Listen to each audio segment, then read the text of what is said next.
On a souvent dit que CERN naît d'un désir commun de physiciens d'avoir des instruments de travail qui n'étaient plus à l'échelle d'un seul pays en Europe.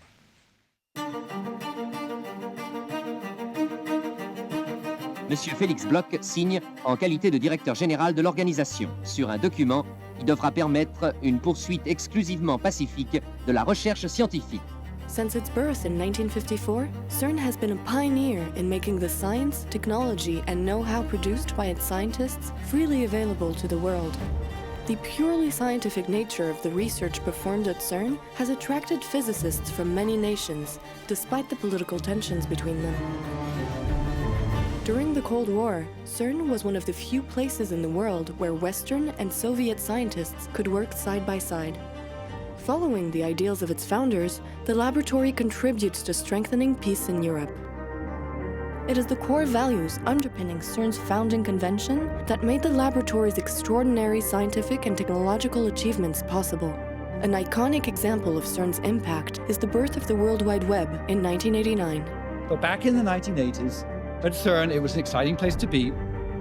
Lots and lots of information systems on different computers, on different networks, all incompatible.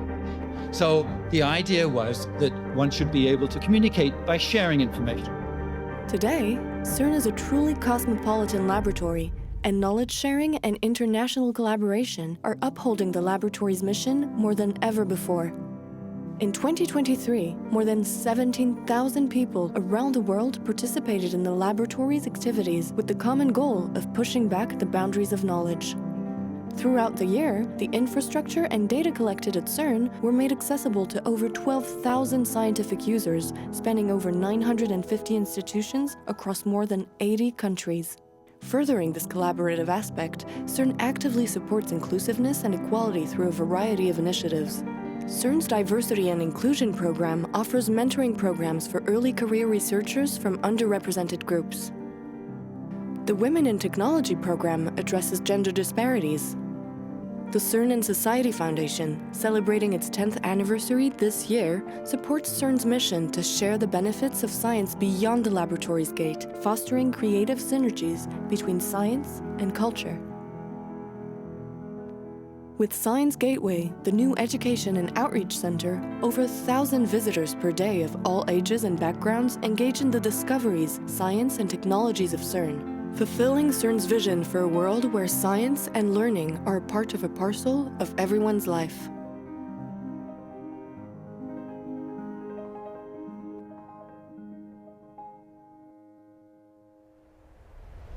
Aligned with its goal of promoting transparency, accessibility, and reproducibility in scientific research, CERN is committed to open science.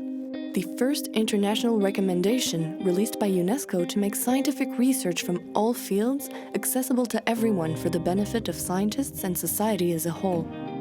Keeping this goal in focus, CERN developed essential open services needed for conducting reusable and open research. Scope, the sponsoring consortium for open access publishing in particle physics, is a pioneer collaboration that has transformed the landscape of high-energy physics journals into open access at no cost to authors. In 2013, the development of Zenodo allowed researchers from a variety of scientific disciplines to store data, papers, and software. Intended for use beyond the high-energy physics community, this free open repository has been a key player in the COVID-19 response, providing researchers with a platform to share trustworthy results and data on the pandemic. Hosted at CERN, Zenodo is used today by more than 8,000 research organizations all over the world. Since its inception in 1954, CERN has transcended national boundaries through the universal language of science. What began as a model to restore Europe's research capabilities has evolved into a global collaboration, setting a standard for international scientific partnership.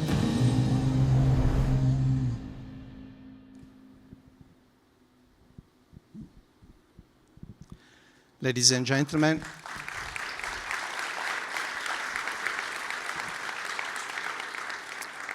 good evening. I'm Luciano Musa, a senior physicist at CERN, and it's my great pleasure this year to organize the celebrations for CERN's 70th anniversary. and today to welcome you to today's event, which is titled CERN, an extraordinary human endeavor.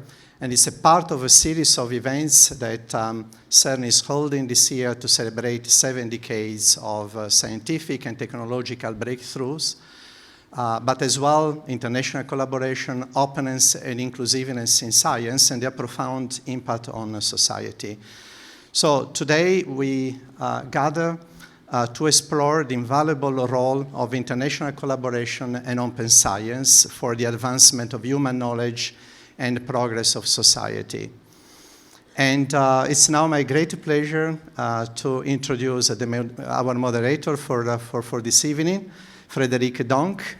Frédéric is not only a well-respected moderator, coach, author, but he also serves as president of Digital Goes Green, which is a non-profit organization dedicated to promoting sustainable digital transformation, development of digital transformation. So please join me in welcoming Frédéric Donck. Thank you. Thank you very much. Thank you, Luciano. I know that I will see you again at the very end of this conversation because of the incredible work you've done, you and your team, to coordinate this event. So, an extraordinary human endeavor. I certainly hope that at the end of our conversation, you will have a better sense of what it means, this vibrant CERN community that we celebrate today, this family of researchers. There is so many anecdotes and stories to tell. We won't have time to go through all of this, but I will ask my panel, my first panel today, to join me on the stage and to start and kick off that conversation. So please, join me, Anna, Peter, Michel, Anna, Javier, and Michel. Thank you very much. I will introduce you. Thank you. So, I will quickly introduce my panel. There is so many issues of things that we would like to share with you. Starting with you, Anna Godinho, you are the head of education, communication and outreach at CERN. You describe yourself as a scientist who turned a communicator.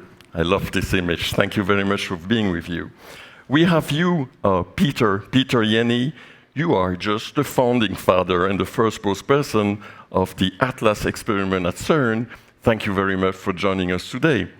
Anna Persic, you are program specialist for science and technology and innovation policy and open science at UNESCO. And we're so happy to have UNESCO in the room today because of the immense and critical role you have played in CERN history. Then I got Javier, thank you, Javier Serrano. You are leading the electronics design and low-level software section in CERN. Thank you for joining us. And then you, Michel Spiro. It was so difficult for me to pick up exactly what I should say about your very rich CV. So I decided to summarize a little bit. You are a former president of the CERN Council. You are a former director of National Institute of Nuclear and Particle Physics at the CNRS. You are now Emeritus Research Director of ACE, and in addition, you are the chair of the CERN and Society Foundation Board. There are many people, by the way, in this room, on the stage, that are related to the foundation, so I certainly hope you will say a few words about the foundation as well, because we also celebrate something about it. I will keep it with you, Michel. Could you please share with us what is this CERN model, this CERN DNA? Could you say a few words about that? Thank you for the question, Frédéric. The CERN model is characterized by collaboration, openness, and inclusiveness beyond cultural, geographical, and political divide. CERN was established just after the end of World War II by a group of inspired scientists and diplomats who understood the importance to promote collaboration among former antagonists and the possibility of post-conflict integration through science. So this is in some sense the DNA, but I want to add a few other things. It's also worth to note for CERN that there is a unique type of organization. There is a combination of top-down, the organization here in Geneva, with a good management structure, which was in charge of the construction of the LHE machine, the Lord of the Ring.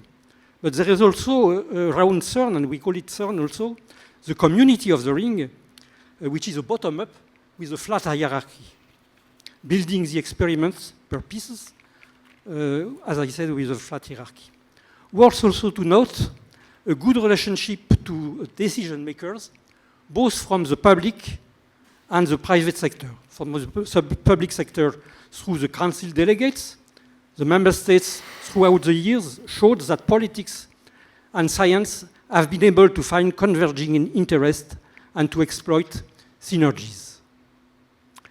Worth to note in addition, good relationship with the private sector through the translation of scientific discoveries through and technological innovations like first touch panels, World Wide Web, treatments of tumors with accelerators, so the translation into societal benefits and good relationship with society in general by consultation of local populations and by outreach, training, and education. In relation with this last point, the CERN and Society Foundation, which is a young entity in CERN celebrating its 10th anniversary, encompasses activities in the globe and in the Science Gateway.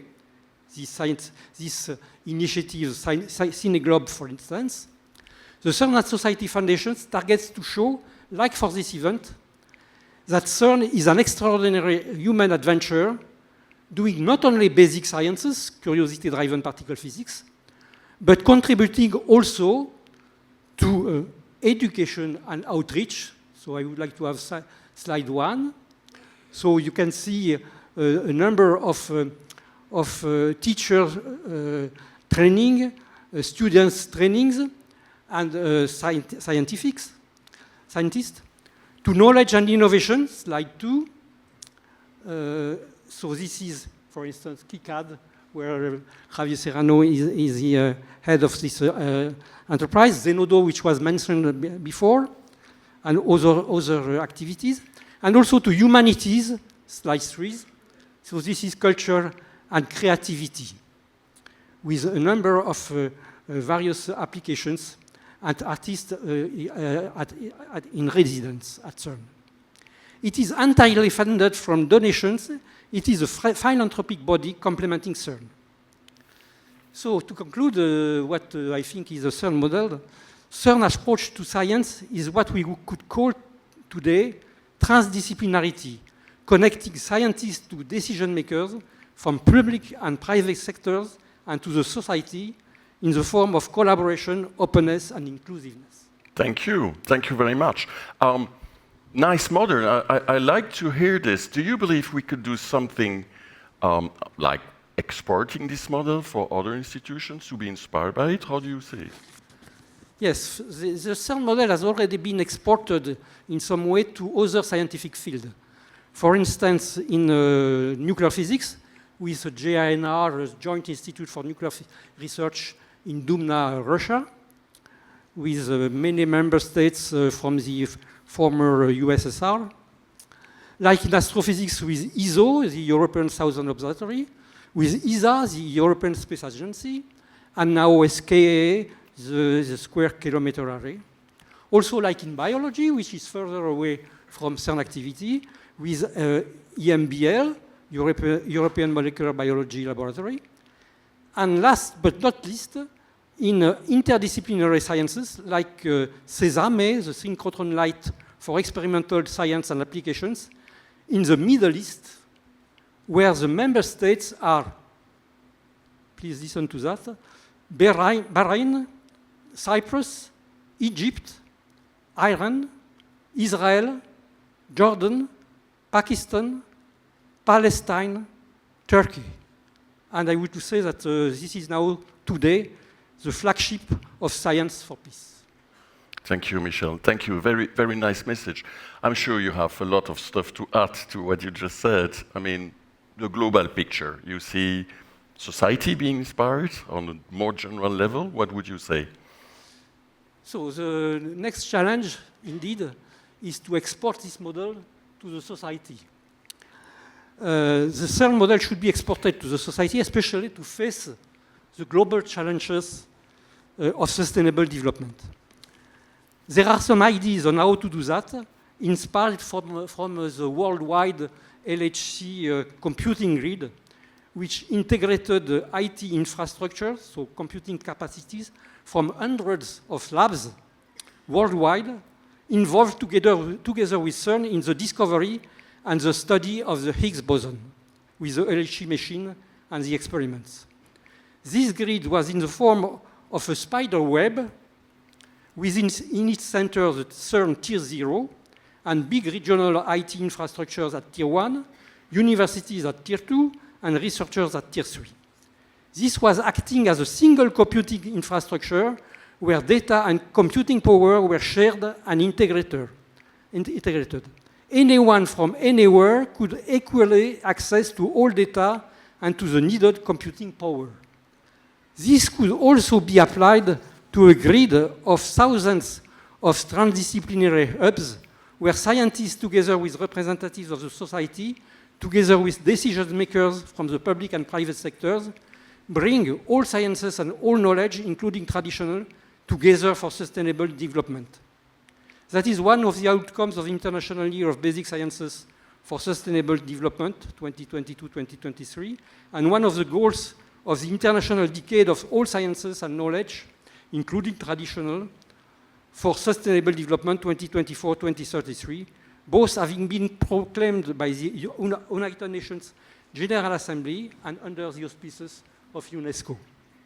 These thousands of hubs, transdisciplinary hubs, located in villages, in provinces, in countries, in regions of countries, and global, would act collaboratively in a grid manner. This would be an ideal. This could apply to publications, using Zenodo, for instance, to data, to computing power, to modeling, targeting digital twins of the Earth. It would be a collaborative, inclusive, and open IT infrastructure grid, but also a powerful network of people to transform the world. Thank you a lot, Michel. Thanks. I mean, we hear a lot about values whenever we talk about the CERN. Values is how we work together. And the more you talk about CERN and how all of this happens, you will hear about exactly what you said a few seconds ago. Values as collaboration, openness, inclusiveness. I believe we will talk a lot about that today. I would like to turn to you, Peter. I present you in a very simple way. You have been the leader of the biggest experiment in particle physics ever. So that's very nice to have you. I would like to hear a bit more about one of those values, cooperation. Could you say a few words about that? Well, thank you, Frédéric, and good evening. Well, I would say that the motivation and the enthusiasm to explore really particle physics at the high energy frontier intrinsically knows, of course, no borders between nations and regions. It is shared between physicists of widely different cultures and origins. The work is done in collaborations. And just to give the examples, the Atlas and CMS collaborations, which are the largest ones, they are known for the Higgs boson discovery some 12 years ago. Well, they have huge communities that are driven really by the curiosity to explore nature in its most fundamental constituents. Maybe I just set the scale in round numbers, and I'm taking Atlas as an example, but it's the same for CMS. There are roughly 3,000 scientists working on it with 1,200 PhD students, and then also hundreds of master students, engineers, technicians, and administrative support colleagues. In all, there are about 6,000 members which are proud to be of the Atlas family, so to speak. They come from 250, roughly speaking, institutions from 42 countries, actually from all the inhabited continents. And what is remarkable is that a very large fraction, and I must say often the most active ones, are young people, students and postdocs, and it's a real pleasure to work with them. CERN is really the place to pursue scientific dreams and achieving something meaningful in exploring new knowledge about nature. I think all LHC experiments have made, and of course are still making, conscious efforts to offer this possibility to all university groups of the globe. Of course, an experiment like Atlas could not have been built without the massive and leading contributions from the CERN member states and other large, highly industrialized countries. However, we have to realize that this gives us the backbone to make it possible to be open to other countries that have great human talents, but less maybe in the way of material contributions. And I think that's one of the very beautiful aspects of doing experiments at CERN. We may come back to I hope so. questions. Thank you very much for this message. So, you see, we're crossing our different values. I know we will talk a lot about inclusiveness in a few minutes, and I would like to hear more about this. You mentioned, both of you. Before we get there, the title of this session today is Open Science, or Science for All. I would like to have a better sense of what it is, so I believe you are the best persons to give us a definition. Anna, could you do that? Thank you very much. And once again, many thanks for the invitation for this celebration. As you said, indeed, there are so many ties between UNESCO and CERN, and it's always really a pleasure to see CERN grow into what exactly people at UNESCO were hoping it would become once they have decided to establish this organization. So when it comes to open science, of course, it was a movement that has been around for a while. But it's maybe just in the last 5 or 6 years that we really realized that we do need a common definition. We do need a common set of values, principles, actions, just a common understanding of what open science is, because there were different communities, scientists, librarians, other actors in science that were doing open science in different ways, but there was nothing that kind of proposed a common framework for the issue of open science, for the concept of open science. And that is basically the reason why UNESCO, and that is the UN Agency for Education, Science, Culture and Communication, so within UNESCO there was a decision that we should kind of hold consultations around the world, around the disciplines, around the different actors to understand collectively what open science is, what it means, and what it should achieve in the end. So from 2018-19 to 2021, at UNESCO, we held numerous consultations with different actors, and I think CERN was one of the first organizations that we actually approached, because CERN, in different ways, also was already doing open science, and in a way, is an embodiment of what open science should be. So after all these consultations, including 193 member states negotiating the actual text of the definition, so I do encourage you to go and see the entire recommendation on open science, which contains the definition, because it's very interesting to see how different countries came to a joint conclusion of what it is and what it should be. The common definition that we then collectively agreed upon in 2021 was that open science makes scientific knowledge accessible for all, that it also increases collaboration around scientists, but also beyond scientists with the scientific community, beyond the scientific community, so with the society.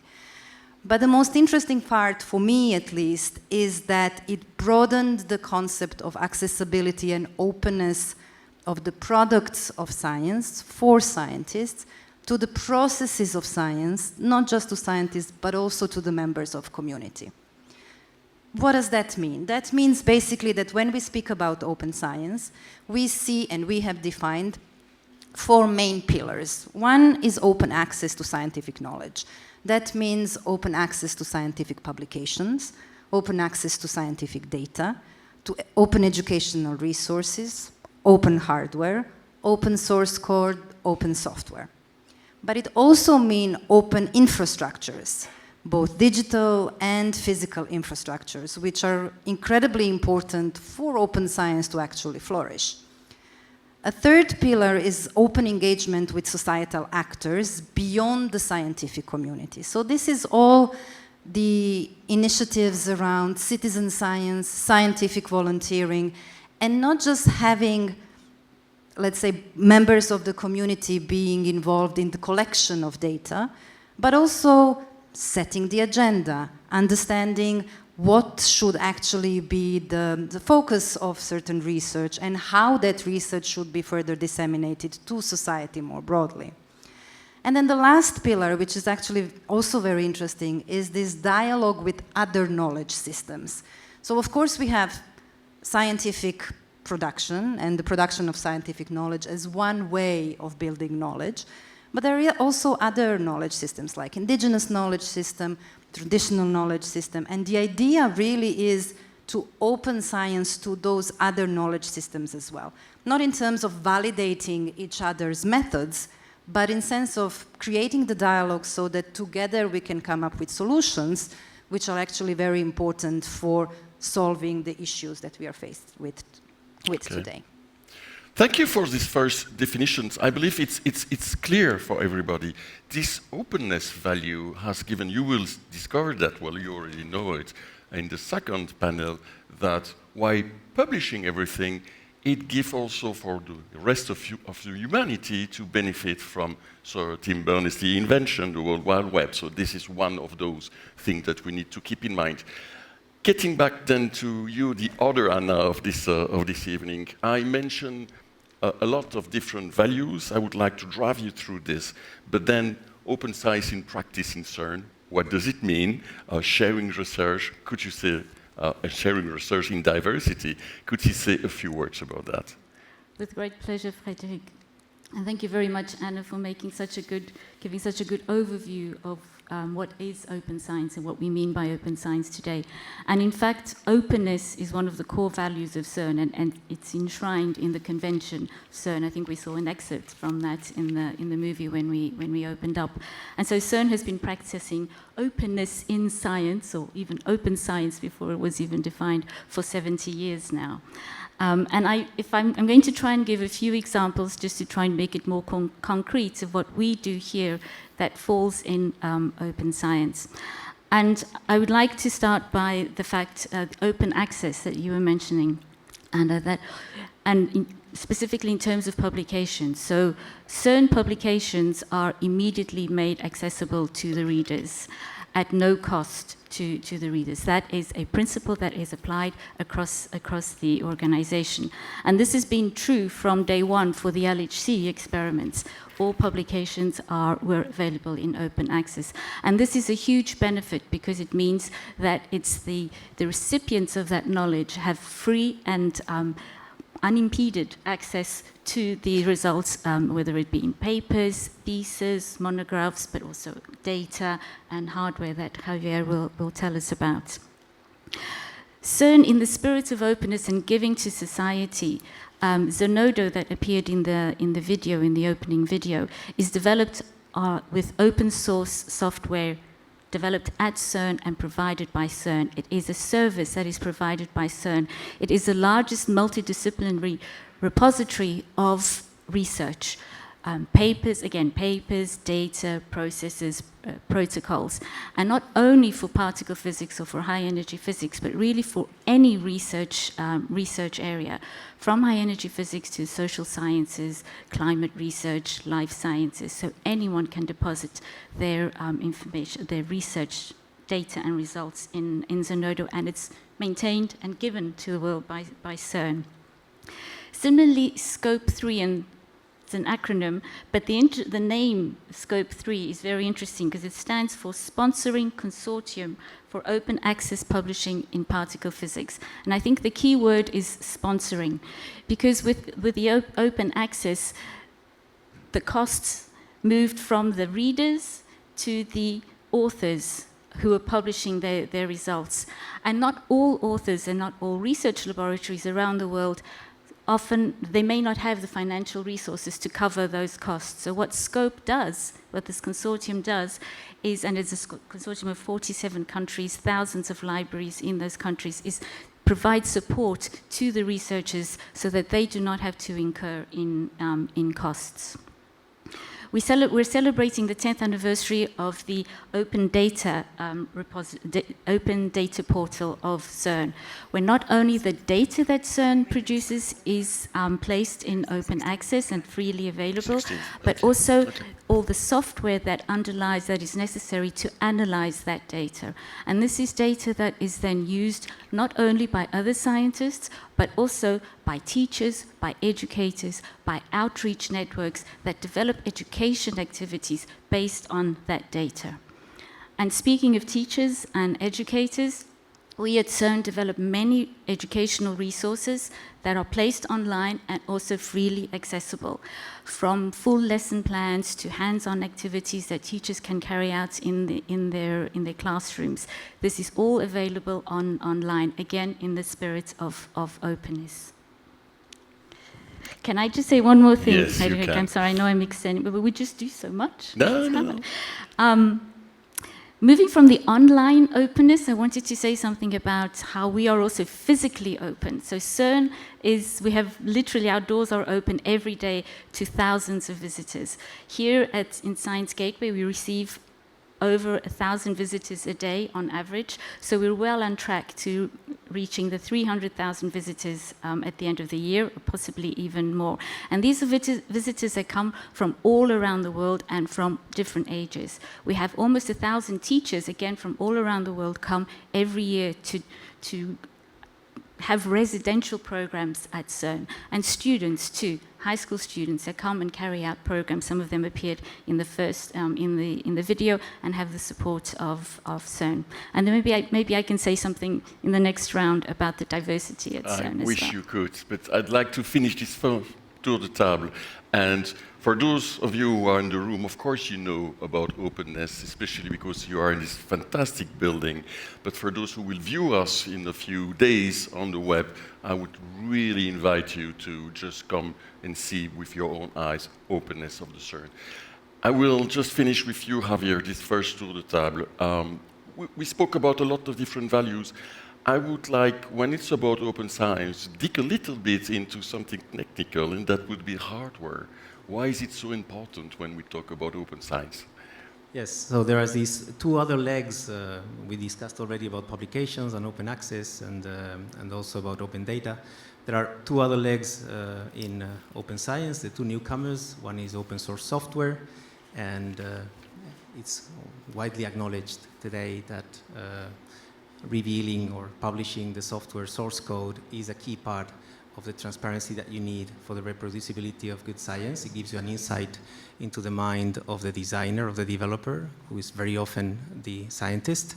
And then also open source hardware for the same reasons, because many experiments, you design hardware, you modify it, customize it, and it plays a key role in the scientific discoveries. So we started at CERN our journey in open hardware with the White Rabbit project. This is a technology that we started developing with many other institutes and companies to synchronize different pieces of equipment in the accelerators. So if you connect equipment in a White Rabbit network, then this equipment is going to share a common notion of time to within 1 nanosecond everywhere.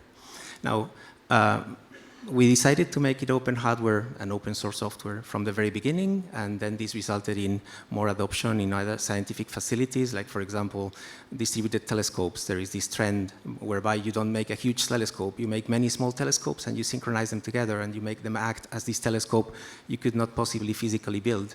Same for neutrino detectors, cosmic ray detectors. And then through the magic of open source, it turns out that time synchronization, very, very precise synchronization is also very useful beyond science.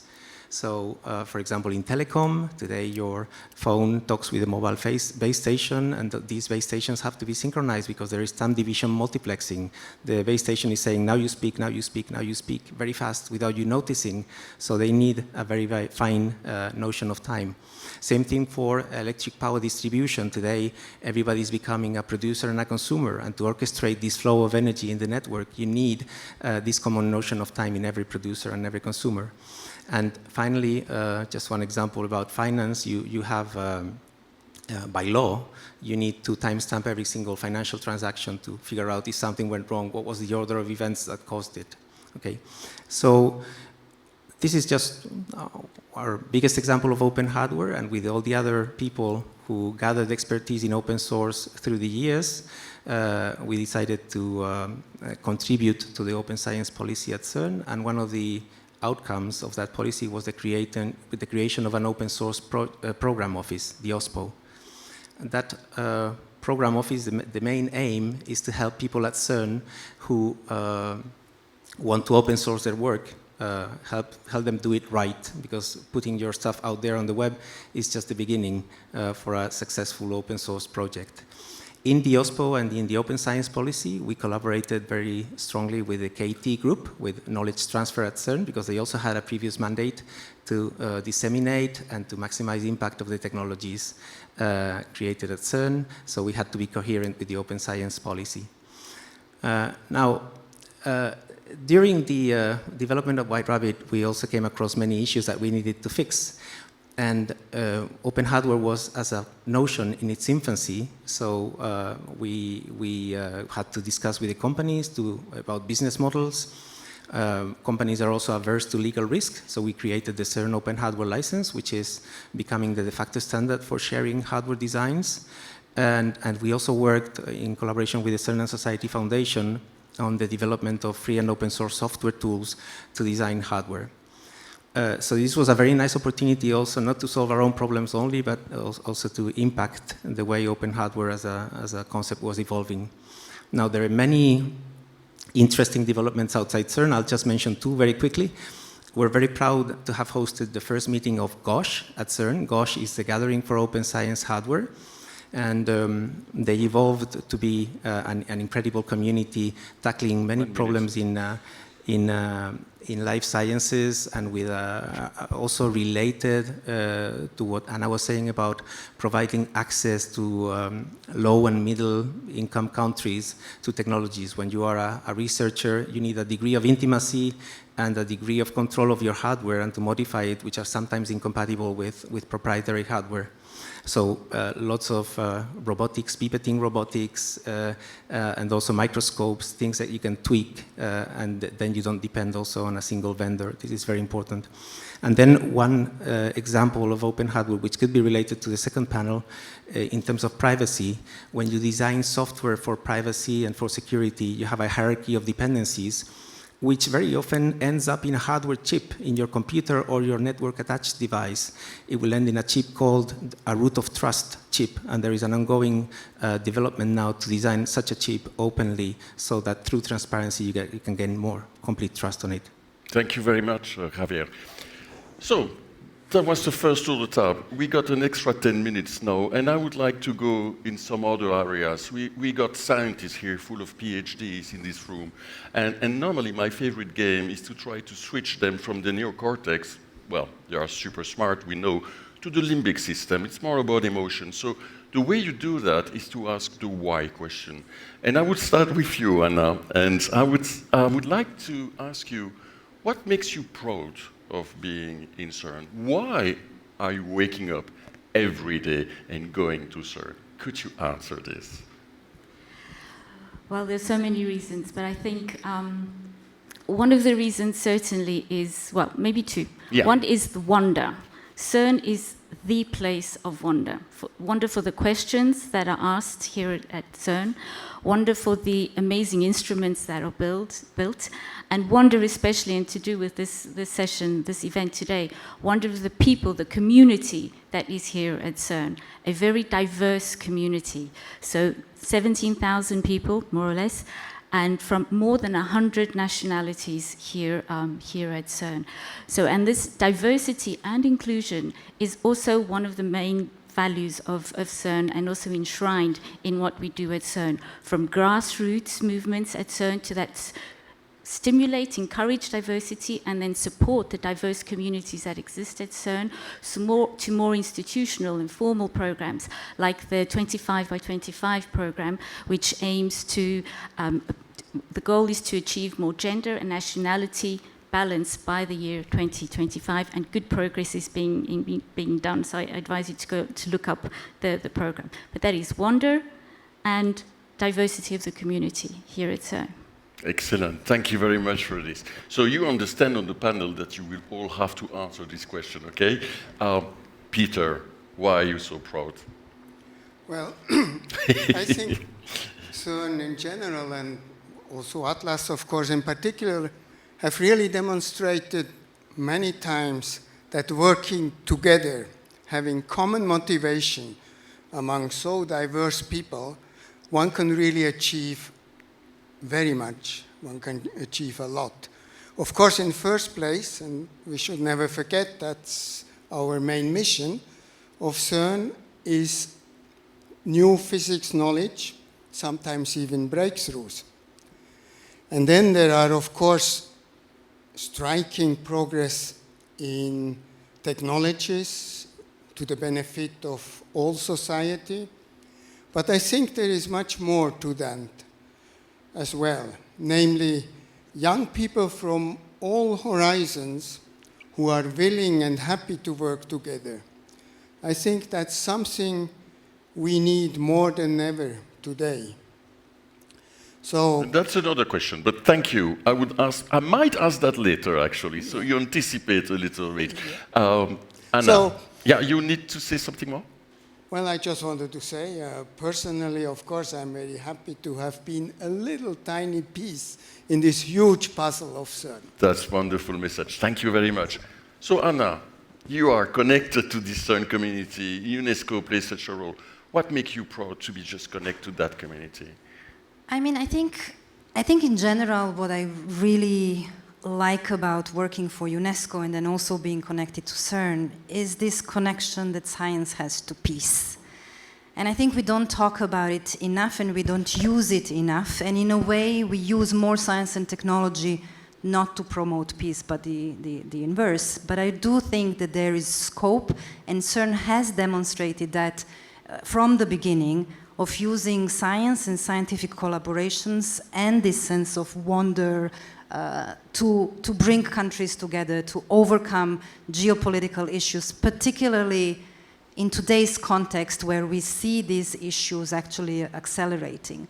Another thing, particularly with events like this and trying to communicate science more broadly, and again in the context of building peace, is to use science to try to rebuild kind of trust in science so that there is more scientific literacy, so that people can trust science more, so the decisions are made based on science more. And I am convinced that if that was the case, then we would indeed end up living in a society that is more peaceful. Thanks a million. Javier. Yes, so if you ask that question to most of the people working at CERN, they will answer people. They will, this is what we're most proud of, and I wouldn't be different in that regard. I'm extremely proud of the people I work with and the team, and I'm also privileged and honored to work with them every day. It's incredible the type of things they do, but that's a standard answer, even if it's the true one. Let me give you another one at the CERN level. The CERN has two mandates, or one first mandate to do fundamental research and a second one to share what we do in the course to those scientific discoveries. There's a source of pride that comes from what you chose to do, right? So if you do something that you chose to do, right? In the first mandate, we don't have so much freedom.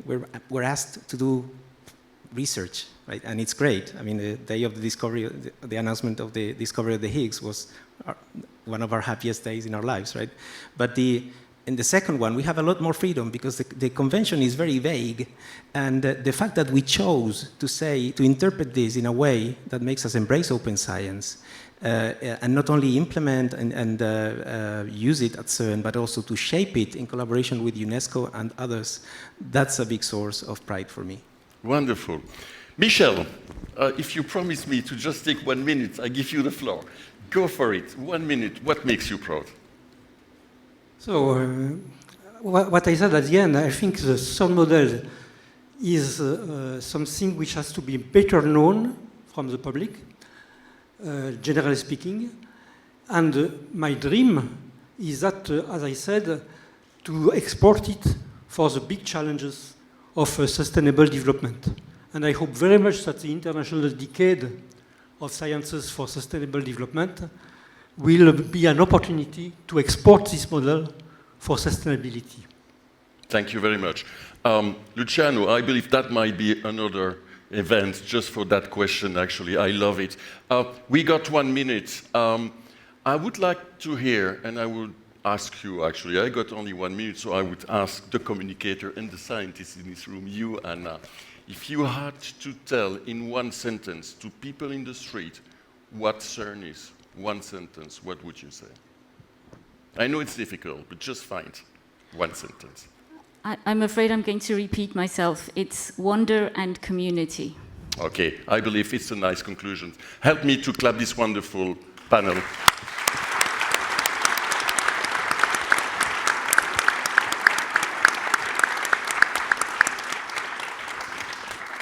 And I understand now we will watch a wonderful documentary called For Everyone. So that's the time for the movie. Thank you very much again. Please join me in going out.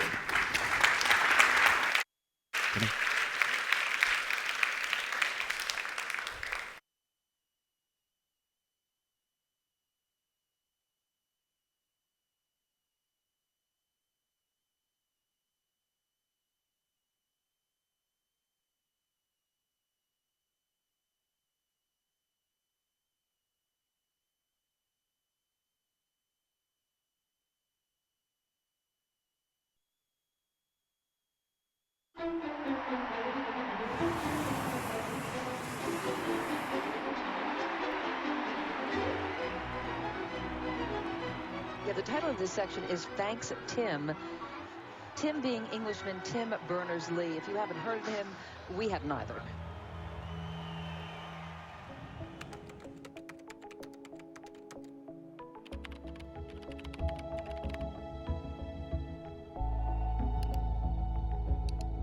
The web has been the most transformative invention of our time.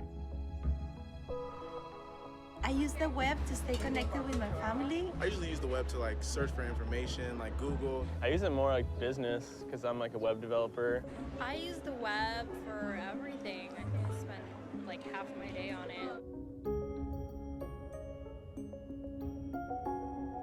In modern times, I don't think there's a single piece of technology that has done more to advance free expression and access to knowledge and democracy than the web. I'm a scientist, so I use the internet to read scientific papers and keep up with the news in my field. Our entire business is actually run through the web, so without the internet, we wouldn't be able to function. It's the most important thing right now. If the web goes down now, the world stops, literally.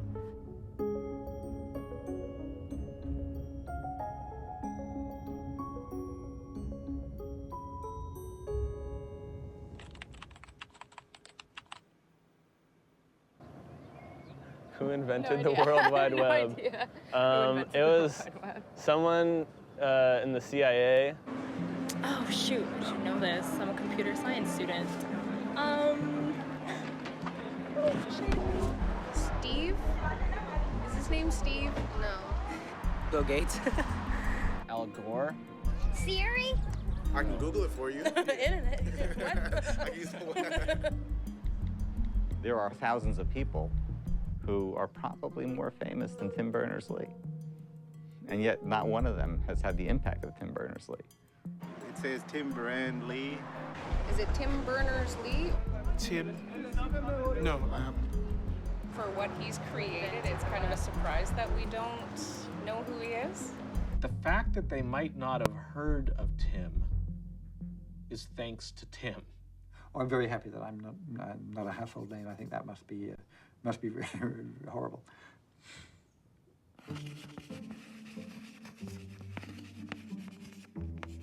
I am the son of mathematicians.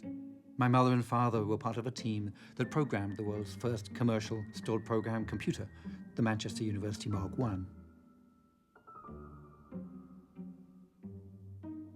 I was looking for a job. I saw an advertisement saying, mathematicians required to work on a digital computer in Manchester. And I went to the reference library and found out what a digital computer was. And it was very exciting because people didn't know anything about computing, didn't know what they would be used for.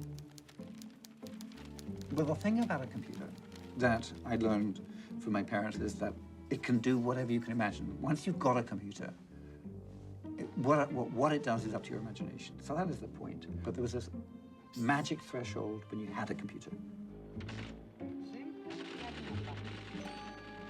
We were very lucky. We had 4 children. Tim was the first. He was always very curious.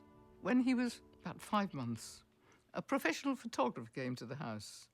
And the photographer had a tripod and lights and wires. And Tim was amazed. He was very curious, trying to work out how things went. I suppose as a kid I was a bit geeky, but also liked building things. He was very useful as the engineer around the house. I had various communications devices, some of which worked more than others. When he was in residence, we had a very good intercom between the top floor and the kitchen. We did feel that we should encourage him in what he wanted to do. We tended to give the children as much freedom as we could to let them follow their bent. The motto was watchful negligence. You keep them safe, but let them discover the world. One day, I found my father reading books on the brain, looking for clues about how to make a computer intuitive, able to complete connections as the brain does. Computers were good at logical organizing and processing, but not at random associations. We discussed the point. Then I went on to my homework.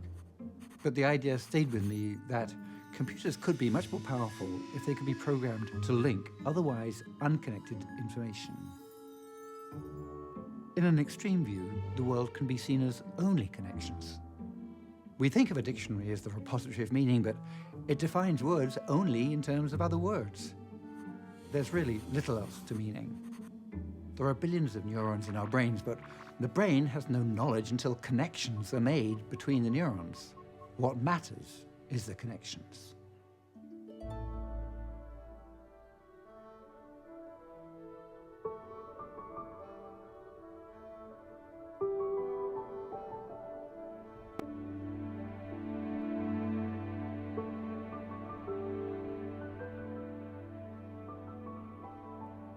There were many different people who thought about how you might categorize and link and share information right back to the 19th century.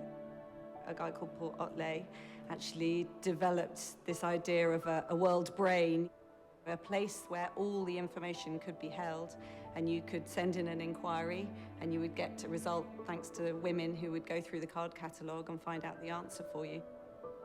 When you move to the information age, lots of different people were working to develop digital electronic computers.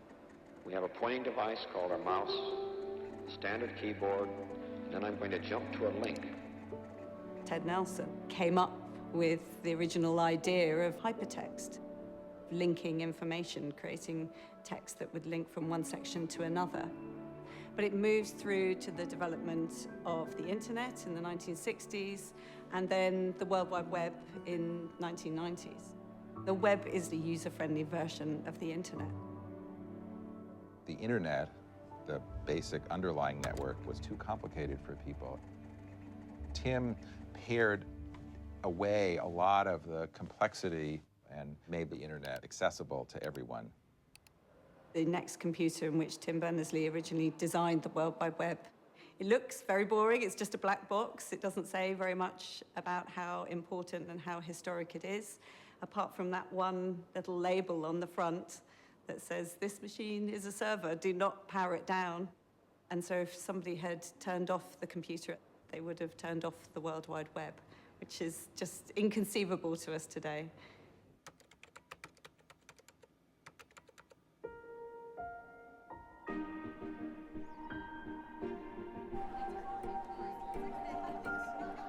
CERN is an international physics lab in Switzerland, built in '54.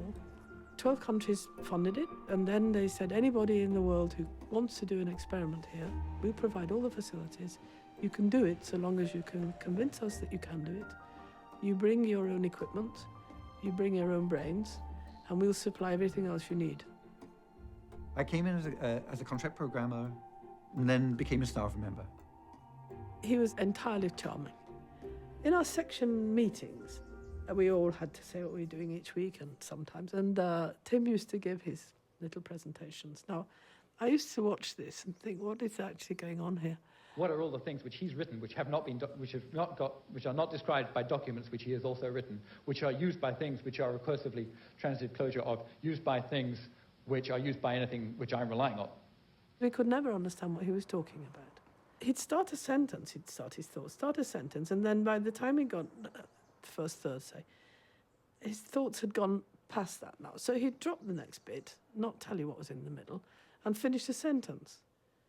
Some of his colleagues, some of our friends used to get bits of paper and hold them up, and it would just say, Tim, slow down. Oh, these are my people. These are all the people who know to do this when I speak too fast. Okay, I will. His brain is so peculiarly wired up. It's fabulously wired up, but it's not very common to find people who think kind of, I don't know, all at once. So there I was at CERN, a wonderfully creative, wonderfully diverse place. People have come from all over the world. They've come from different universities. And there's no big rules written on the wall at CERN saying you can only use one particular computer. Incompatibility between computers had always been a huge pain in everyone's side. At CERN and everywhere else they were used. The computers simply could not communicate with each other. Imagine if you got power plugs. You're sitting in an office with every power plug is different. Okay, what's wrong with this picture? So the first thing you do is you make a cable to connect sort of power plug A to power plug C. And then you realize that you need to connect one of the Fs to a G. So after a while, if you were doing this with power plugs, you'd say, do you know what? I've had enough of this. I am going to make my own standard power plug, which is going to be very flexible. It's going to do everything I want. And I'm just going to convert all of them to that.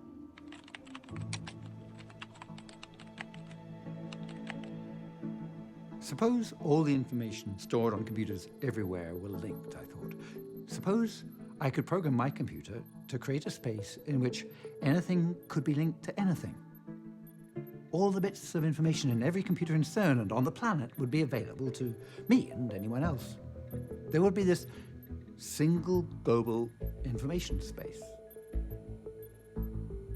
I would have to create a system with common rules that would be acceptable to everyone. That meant, as close as possible, to no rules at all.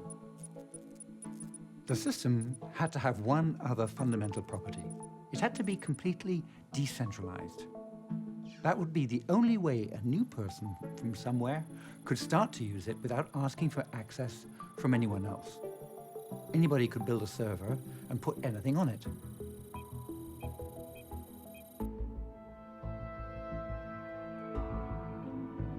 He set out to build a platform that would enable people to share and link information. It was specifically designed so that potentially every single piece of information in the world could be represented on the web. Now, that's a big concept. A lot of people heard that and thought it was kind of crazy. I don't think anybody thought it was crazy. You have to understand something before you can say it's crazy. And we never got that far. I think people thought it was interesting. Vague but exciting? ... Nobody really joined me and said, ooh, let's all code that up. But, before the web, nobody could imagine it. I don't think I can describe how Tim's mind works. Tim is the most out-of-the-box thinker that I've come across, and I've come across quite a lot of out-of-the-box thinkers.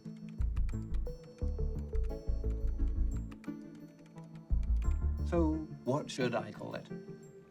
I thought about the information mine, Tim. That would not be very good. And mine of information would have been more, also not very, a bit egotistical. Thought of mesh. Mesh just sounded too meshy. I got it out of the mesh. Here's option A, here's option B. What do you think, Tim? I mean, he'll always favor option C. So I called it the World Wide Web because that's what it was. It was supposed to be global, and it was supposed to be a web. But we said, Tim, this is crazy because your acronym, the shortened form, is 3 times more syllables than the original. So isn't this a bit, and you can't pronounce it.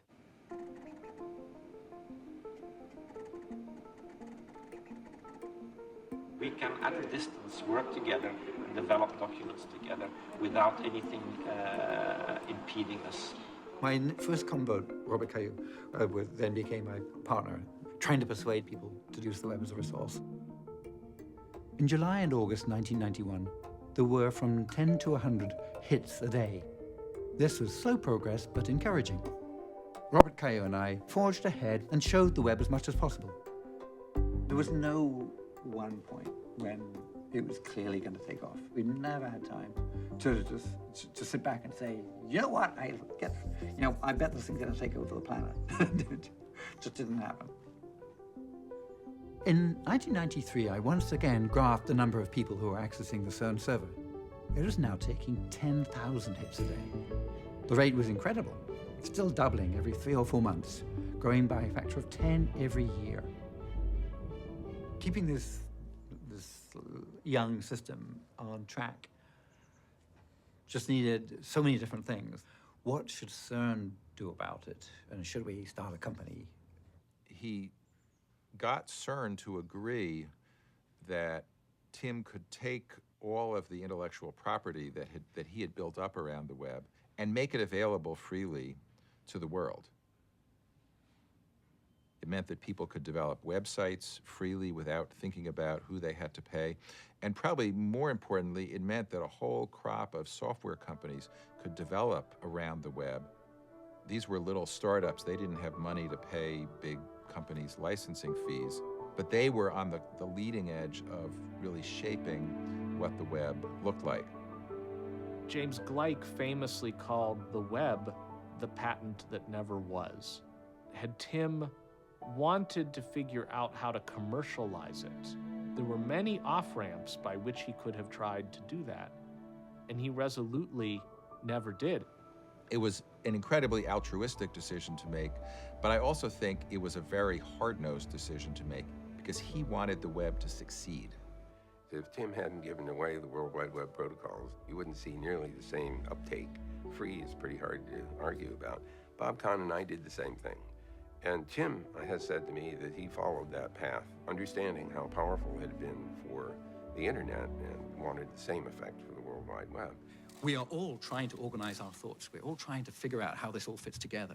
Whether we're trying to find a way to build bridges or we're trying to find a way to run government.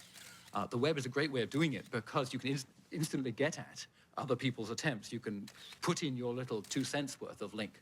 I remember very, very clearly when I first encountered the World Wide Web, Mark Andreessen developed something called Mosaic, which was one of the first World Wide Web browsers. And this stunned everyone because suddenly the internet was this beautiful, colorful, interactive thing. It had never been anything like that before. One new server impressed me. It was a server of information about Rome during the Renaissance. I wandered into the music room. I clicked. I was glad I had a 21-inch color stream.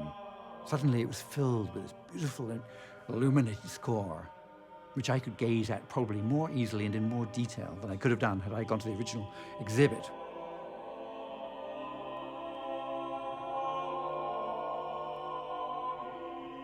It was a great example of how a combination of effort from around the world could lead to fantastic things.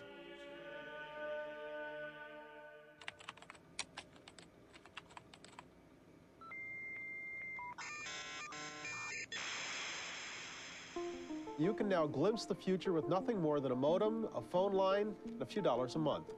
At this point, we're starting to see the beginnings of a total explosion. The global village has arrived. You need a computer and a phone, and suddenly you're part of a new mesh of people, programs, archives, ideas. This thing became available called the web, and all of a sudden it was easy to get information. The democratic potential of the web was apparent right away. I was working in Washington as a public policy advocate, and people started to put the legislative proposals on the web, and all of a sudden, the disparate power over information became equalized. I could see the same information that the most high-priced lobbyist could see, and that was incredibly exciting.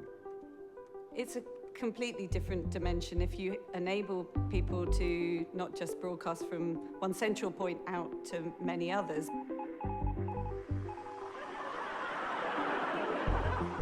But actually to start to communicate between each other.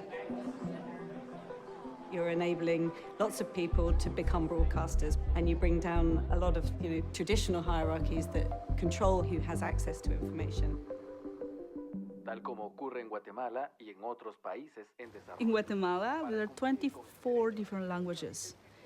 The open web gave the possibility for these 24 linguistic communities to start producing online radio and their own content as a way to preserve their culture.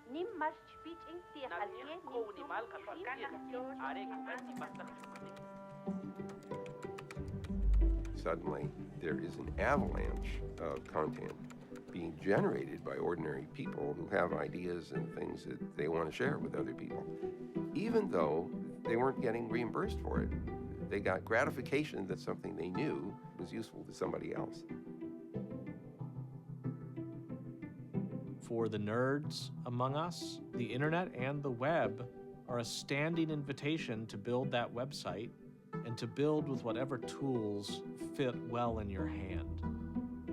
And see what bits be to pass to your door. It is the story of Netscape, and it is the story of our time. They're calling him the next Bill Gates. Hi, YouTube. This is Chad and Steve. We're the co-founders of the site. Google will pay $1.6 billion to gobble up YouTube. eBay has agreed to acquire GSI Commerce for $2.4 billion. Value between $130, $150 billion. The biggest internet IPO since Excitement Google. on the trading floor was palpable. Wall Street went bonkers. A lot of millionaires and billionaires were minted today.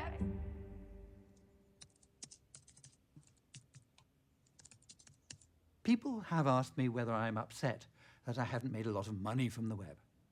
In fact, I've made quite conscious decisions about which directions to lead my life.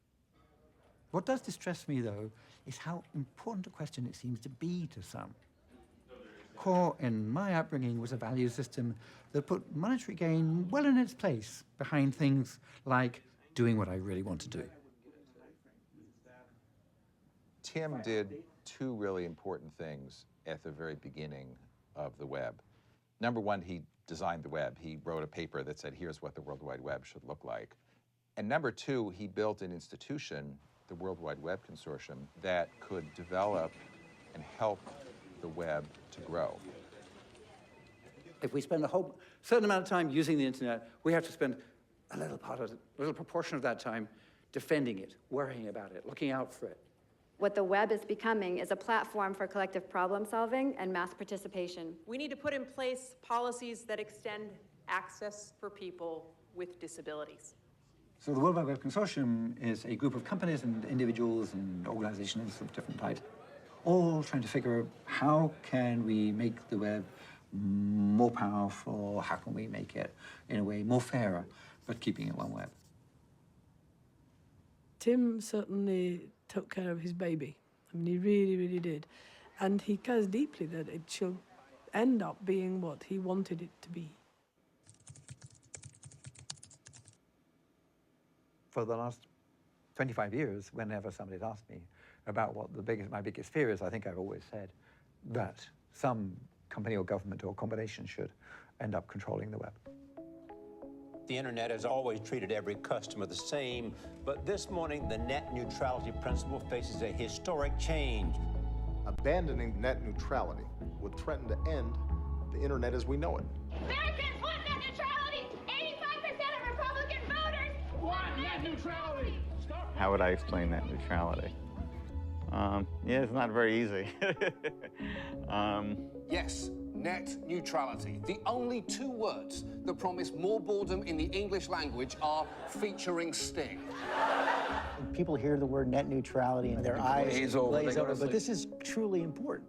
Net neutrality is that all content travels at the same speed. It should. Neutral. Well, and it has. It has from the beginning. The way that the web works today fits the definition of net neutrality.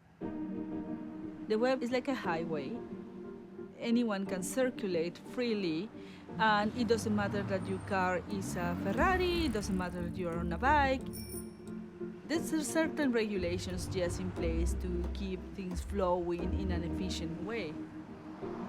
Now, think about a place where, because of what you're driving, you will be forced to take a different highway that is more restricted, that has more checkpoints.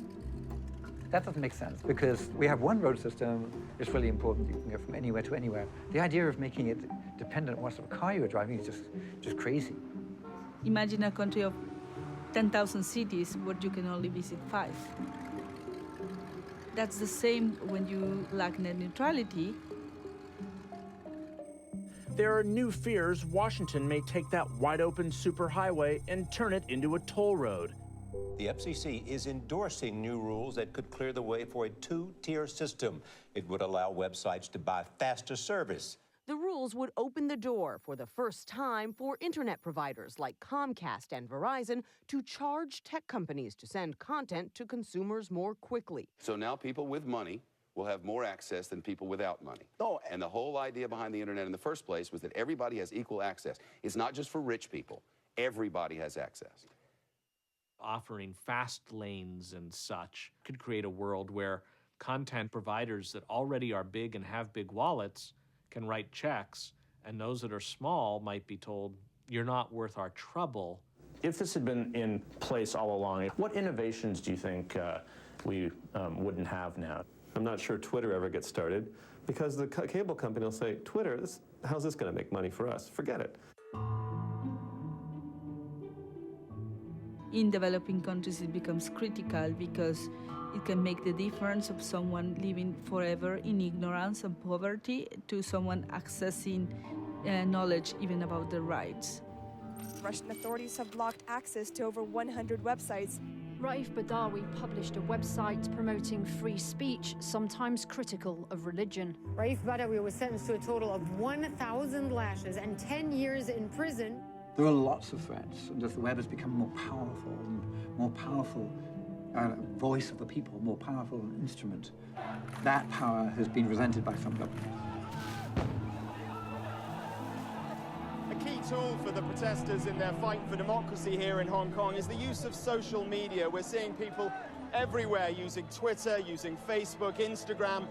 But there is a fear that maybe the Hong Kong government will cut reception. Nearly 40,000 websites are inaccessible in Pakistan, including YouTube. Tens of thousands of protesters marching in Hungary. They're upset about a plan by the government to tax internet use. I think things are coming to a head. The stakes are bigger than they've ever been. The rules of net neutrality, the rule that this only works because it's a neutral medium, isn't sufficiently well instilled.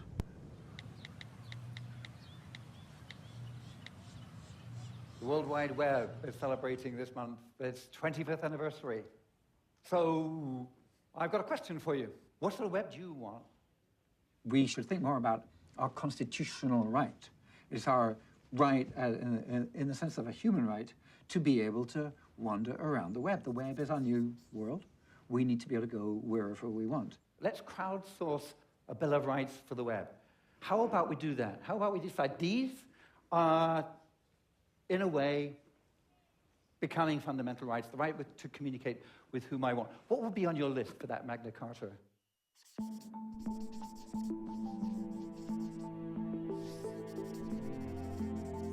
Team is leading the very start of a movement to protect this public good that is the open web. because it's not too late yet. Tim was the one opening this gate, this portal in time. We had a small opening in power structures, and that was the web. Tim opened the possibility of anyone to make anything happen on the web. Now the clock is ticking, and this small gate in time and space is closing. When it's closed, and we will have an internet that is more similar to television, you know. It is up to us, and it is difficult, but we are several millions. Do me a favor, will you fight for it for me? Okay, thanks. Tim believes more than anything else that good things happen in the world when people work together. That's how he made the web happen. The debate over internet regulation has led to a record 3.7 million user comments directed at the FCC, and less than 1% of those comments were in opposition to net neutrality. They took to the streets in their tens of thousands, and their voices have been heard.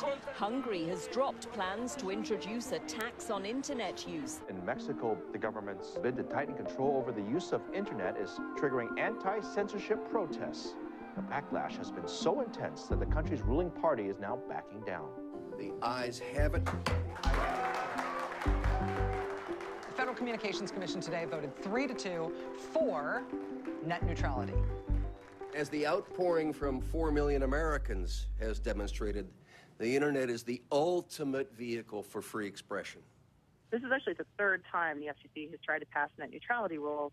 They've been trying this for 12 years. In the last couple times they've tried it, they've done it in a way that wasn't legally sustainable.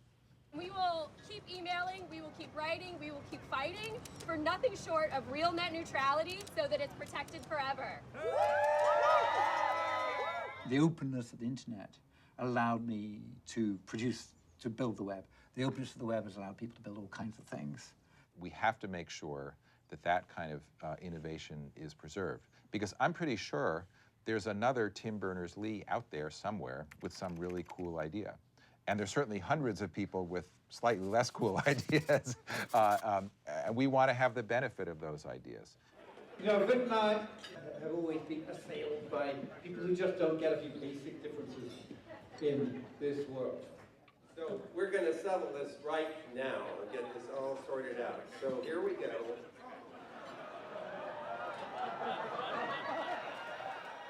To figure out what you're curious about and pursue it and enjoy when it has an impact on others if you've done something interesting, and worry less about whose name is being inscribed where for having done it. That seems to me one of the gifts that Tim is offering in the way in which he has handled his own role in the explosion of the web. The development of technology is as much about the users and about the way that users shape and use technology as about those lone inventors. Going forward, it will be really important for us to continue to see this as a living, breathing, growing thing. We are all responsible for this technology, and we can all help shape it. I used to think, the problems of the world, particularly now we're so global, are more than the human mind can manage. And I used to think that perhaps we would breed a more intelligent race that could solve them. But perhaps the solution is the solution of swarms. Look how clever ants are, and they haven't got much of a brain.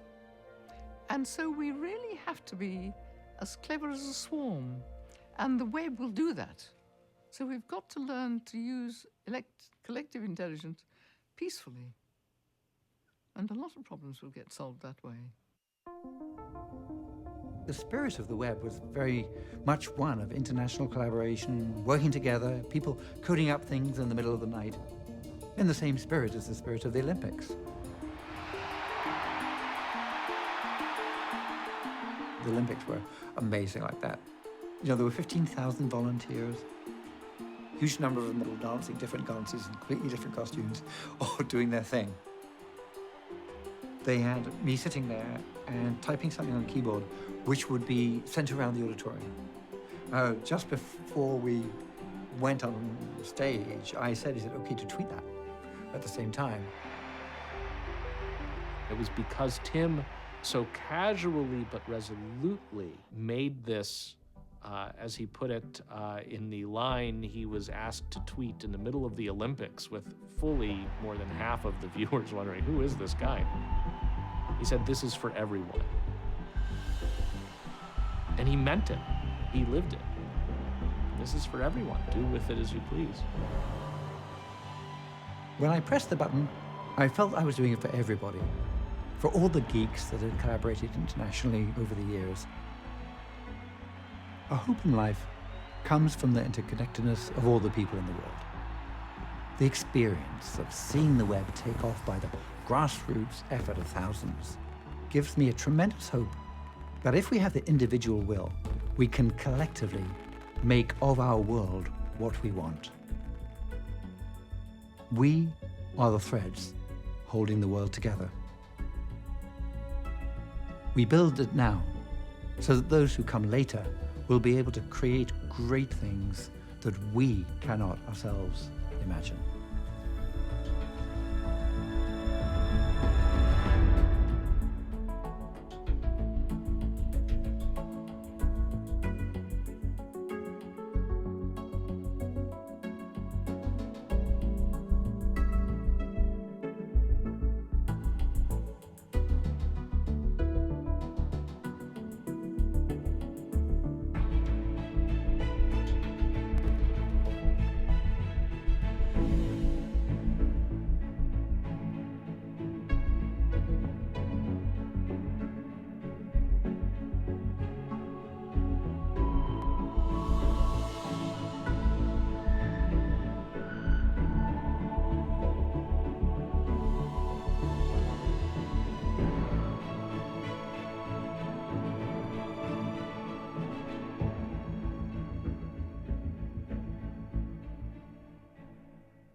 So, thank you very much for shooting this extraordinary documentary. I mean, it's a beautiful piece of work. So for those who would join us now on the web, my name is still Frédéric Donck, but my panel has changed because we will be talking a lot about, yes, you guess it, the web. And in order to help me doing this, I would love to ask this panel to come and join me. Please, Raf, Nadia, Tim, Andy, Fabiola, please find your seats. Thank you very much.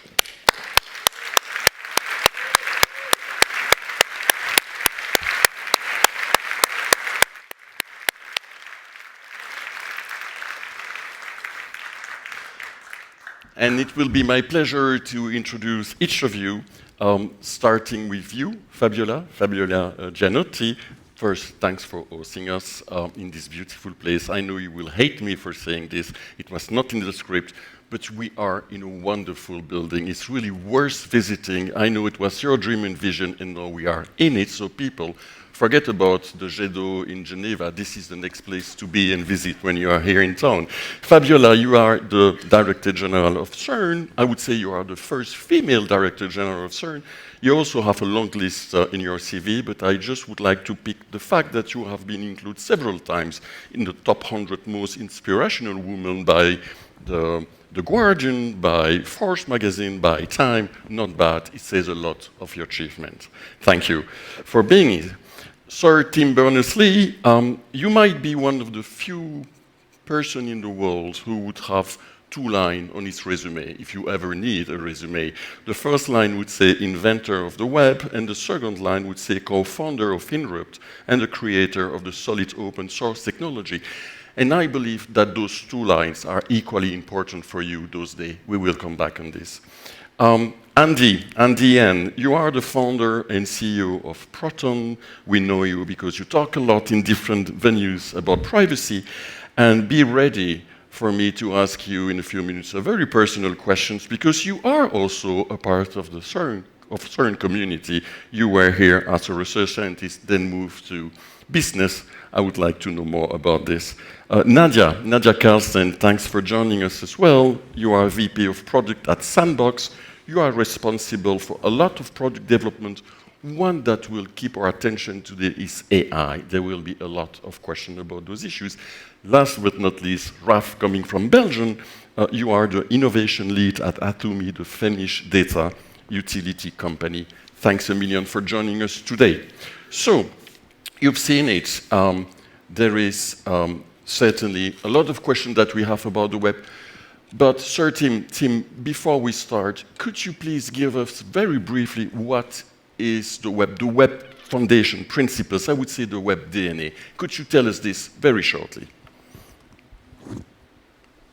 I suppose you've seen in a way from the movie that CERN had lots and lots of things before it, the web, that I had to ask everyone to make their information available on the web using HTTP. That was a big ask. So I couldn't ask anything else. So apart from that, the key thing was it had to be universal. It had to be, didn't matter what sort of computer you had, what language you used, what sort of document you have. It had to be universal for any culture and language. So if you had to pick one thing, of the core thing about the web architecture was universality. Wonderful. Thank you. Thank you very much, Tim. We will talk a lot about the futures of the web. The web is 35 years old, I believe, this year. So, congratulations. I feel it's a bit early to have a midlife crisis, right? Well, we see this is happening. There is a lot of stuff going on the web. We've seen some of them on the commentary. We need to pick up one of the big issues. And I would like to start again with you, Tim, about democratization. Did we succeed democratization of the web? And if no, what it is that we still need to do? So democratization, did the web make everybody, give everybody the power to be sovereign individuals in the world? For a bit, and in fact for the first 10 years, though it seemed that everybody could make a website, and everybody, if you made a blog, you could connect your computer to the internet and you could make your own website. That was very empowering, but now people don't have that feeling. Now everybody's on the same social platform, and when they're on the same social media platform, then everything they do is controlled by the social media platform. Instead of, they can't just link. Making blogs was much more powerful. So we've lost that power of data sovereignty, we call it, ability when you're connected with your computer or your phone to the internet to be the most powerful agent as collaborating or interacting with the rest of the world. We've lost that, so we need to fix that. Okay. Would the keyword be empowerment of the user, and how would you see this from your perspective? Yes, empowerment of the user. There are some. Back in the day when you had your own website, then you could link to anything. There was this freedom. Now you're on a social network, and somebody else controls whether what you've said turns up in their feed. So, for example, an example of disempowerment: you got your photos are on Flickr, and you've got friends on Facebook, and you've got your colleagues are on LinkedIn, and you just want to send your photos to the same photos to the people on LinkedIn and to your friends and your colleagues, but they're on different platforms, and so you have to get all of your friends and your colleagues on the same platform, so basically it's broken. Whereas something as simple as just sharing across different social media platforms, it isn't available because we don't have enough standards, we don't have interoperability, but we can actually, you can imagine, we've built versions of the web where actually you can, where every group, no matter where it is hosted, becomes a first-class object. Any person, whatever social media network they like, whatever site they logged in, they become a first-class person, and then you can share anything with anybody. So in the new world we're building, with the solid protocol being key, it's taking the web, but it's giving you data pods, it's giving you, like you used to have, you're having your own Datapod is like having your own website. In fact, you are having your own website, except it's even more powerful. So that, yeah, we are fixing it. Okay, good to hear. I would like to go concrete with you, Raf, in terms of the fact that you are an architect in Belgium and you really put your fingers in the engine to make that work. Could you tell us a bit more about Solid, what you did in Flanders, in Belgium, concretely? Well, Frédéric, the Flemish government fully supports the paradigm shift that Sir Tim just described, where data is no longer under control of the companies, but under control of the individual. We realize that by giving citizens and consumers a personal online data store called a pod. This means that I can share the data with whom I want to share it and for how long I want to share it. Consider it as an online memory stick where I have my data instead of my data being scattered of different technology providers, where it's locked in silos. And in this case, I can share it with other providers to create applications that make my life easier. Now, how did we execute it in Flanders? We created a data utility company called Atumi that provides every citizen with a pod. Our first use case was in the domain of HR.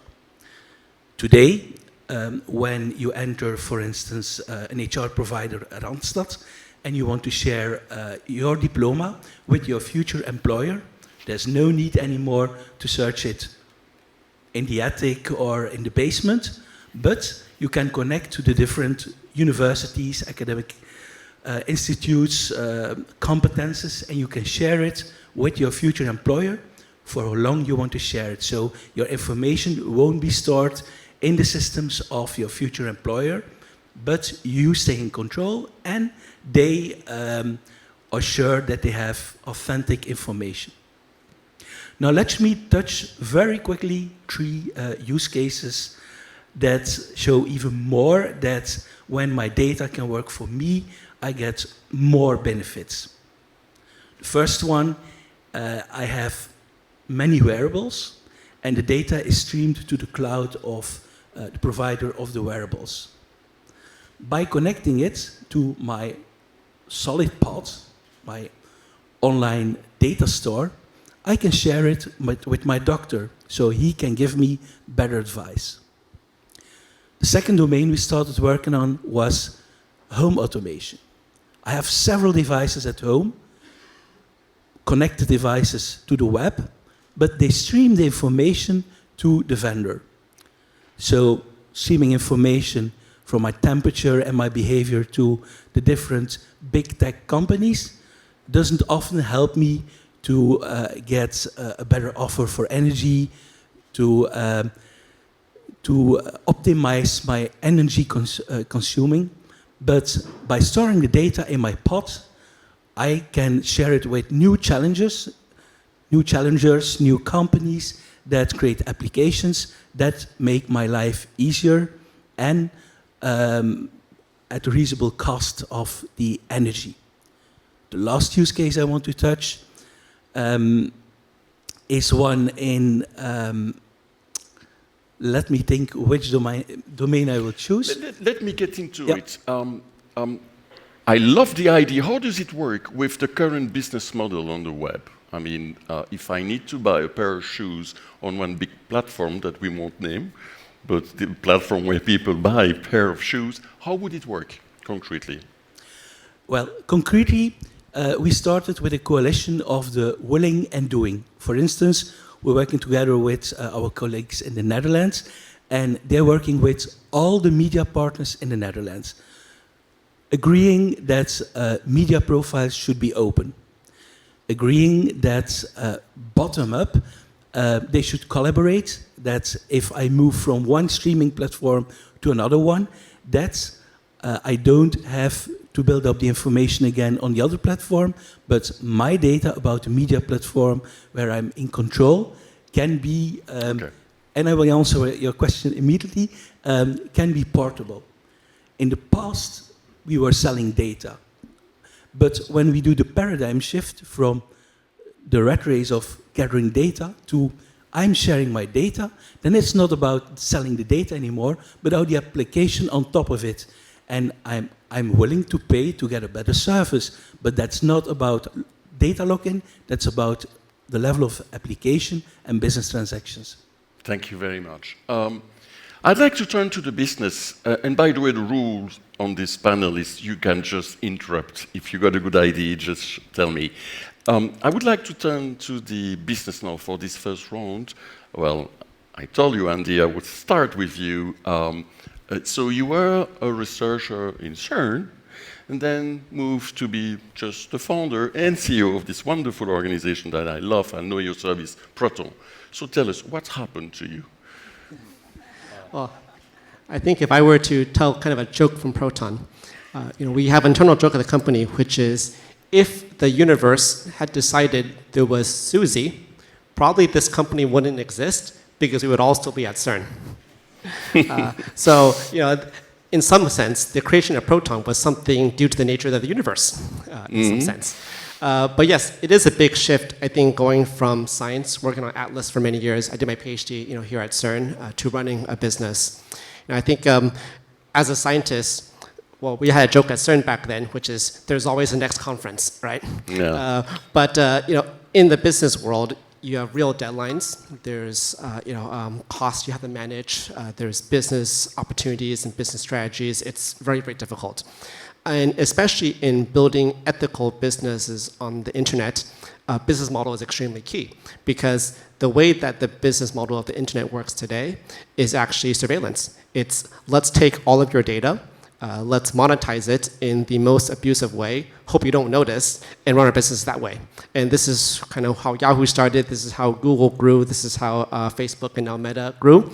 And if you want to do something that is different, if you want to change that, fundamentally, technology is great, understanding education is very good, but if there's no business model in a capitalistic society, you're not going to actually change the system. So I think for us, the key innovation was pioneering a different business model that would be more effective and would align the interests of businesses and consumers. And this is, I think, maybe the main innovation that Proton has done, is we've been able to build a company in the tech space that can actually scale today to over 100 million accounts that doesn't actually do advertising. And this was not easy, trust me. Okay. Collectively, so privacy would be the next business model when you are in business? So I would like to have a sense of this. What do you think? You, Andy, or Tim? Well, I can maybe give a quick thought on that, right? I think today, when you use services online, you cannot escape having to pay. And a lot of people seem to think that Google is free, but actually Google is not free at all, right? You're actually paying with your most intimate, sensitive data. So there's no such thing as a free lunch. You're paying one way or the other. And I think what people have come to realize is maybe paying the price of one coffee per month to have control of my data and to be in control of all of my information online, that's actually not such a bad deal. And this is, I think, the paradigm shift that begins to allow new business models to actually succeed online. Someone? Tim, you want to add something? Some of the models, they say, well, if you paid a subscription to have complete control of all of your data, then it's, and in fact you're paying less than you're paying for the internet anyway, then it's a slam dunk. And of course, people, there are lots of people you can trust for Proton with your data. Other people have talked about banks coming online. There will be lots of different. Because the solid protocol is a protocol, it's a standard way of computers talking to each other. Any app can talk to any server. So you can have this new protocol, a bit like the HTTP produces a market anyway for websites, but not. And you can't make your own website, but when you can. With solid protocol, you can make your own pod, and you can have lots of pods. So you can have different pods. So there's market for some of them will be free, some of them will be freemium, some will be for pay. And through me, for example, you get some. For example, so there are many different business models for the storing of data, but also because when you write an app in this new world, if I write an app to run on your data that's used to run on your data pods, then I can just write the app and not worry about how you're paying for or not paying for the data pod. So the market for apps is really interesting. I can just write apps till I'm blue in the face to make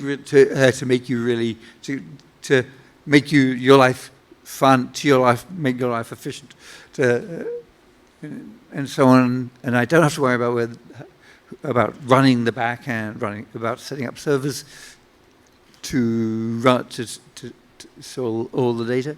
So it's very hard to imagine if you're a developer at the moment, because when you develop a Facebook app, you have to also develop Facebook.com, and you have to build huge servers to put all the data there. But in this new world, people will store the data on whatever pods they want, and you can just write the app and have fun. So it's so when we flip the privacy back up, put you in control, there are so many more different data models. Okay. Sorry, business models. Thank you. I will add a layer of complexity with you, Nadia. We will talk a bit about AI. I promise myself I won't scare all of you when starting talking about AI. You certainly, or we might be aware of this dead internet theory, the fact that there are much more machines now on the net or on the web than humans actually exchanging. You might be aware that ChatGPT-4 succeeds the Turing test, meaning that human beings might just confuse a machine in interaction, a machine in a human. So maybe not such good news, I don't know, but I would like to start with you, Nadia, from an ethical perspective. And that would be, from your side, how would you balance data collection, privacy, and the advancement of AI? That is your job. How would you balance this? Yeah, well, thank you for starting with the easy question. I know. So I think that's a very, very big topic. And before I delve into that, could you please get close to your mic? Yeah. Can you hear me now? Okay. Yeah. Yeah. So one of the things that I think is really important to remember for big technologies in general, but especially AI, which we're talking about now, is we tend to talk about it as if it's one technology, one big thing called AI that is very scary. AI is actually a bunch of different types of technologies. You have machine learning, you have computer vision, you have embodied AI, which is when you think of robots and kind of sci-fi type of AI. And all of those types of technologies within AI will use data differently. And some of the uses of data are more justified, let's say, than others. So when we talk about the right way to use data for AI and the ethical considerations, the first thing to think about is what type of AI, what is the use case of this AI? And then the next thing to think about is what is it actually used for? Is it used to train the AI model, or is your data used on an existing AI model? Yes. And that's very, very important, because as the user, what I would love to see is that you have access to that information about how your data is going to be used.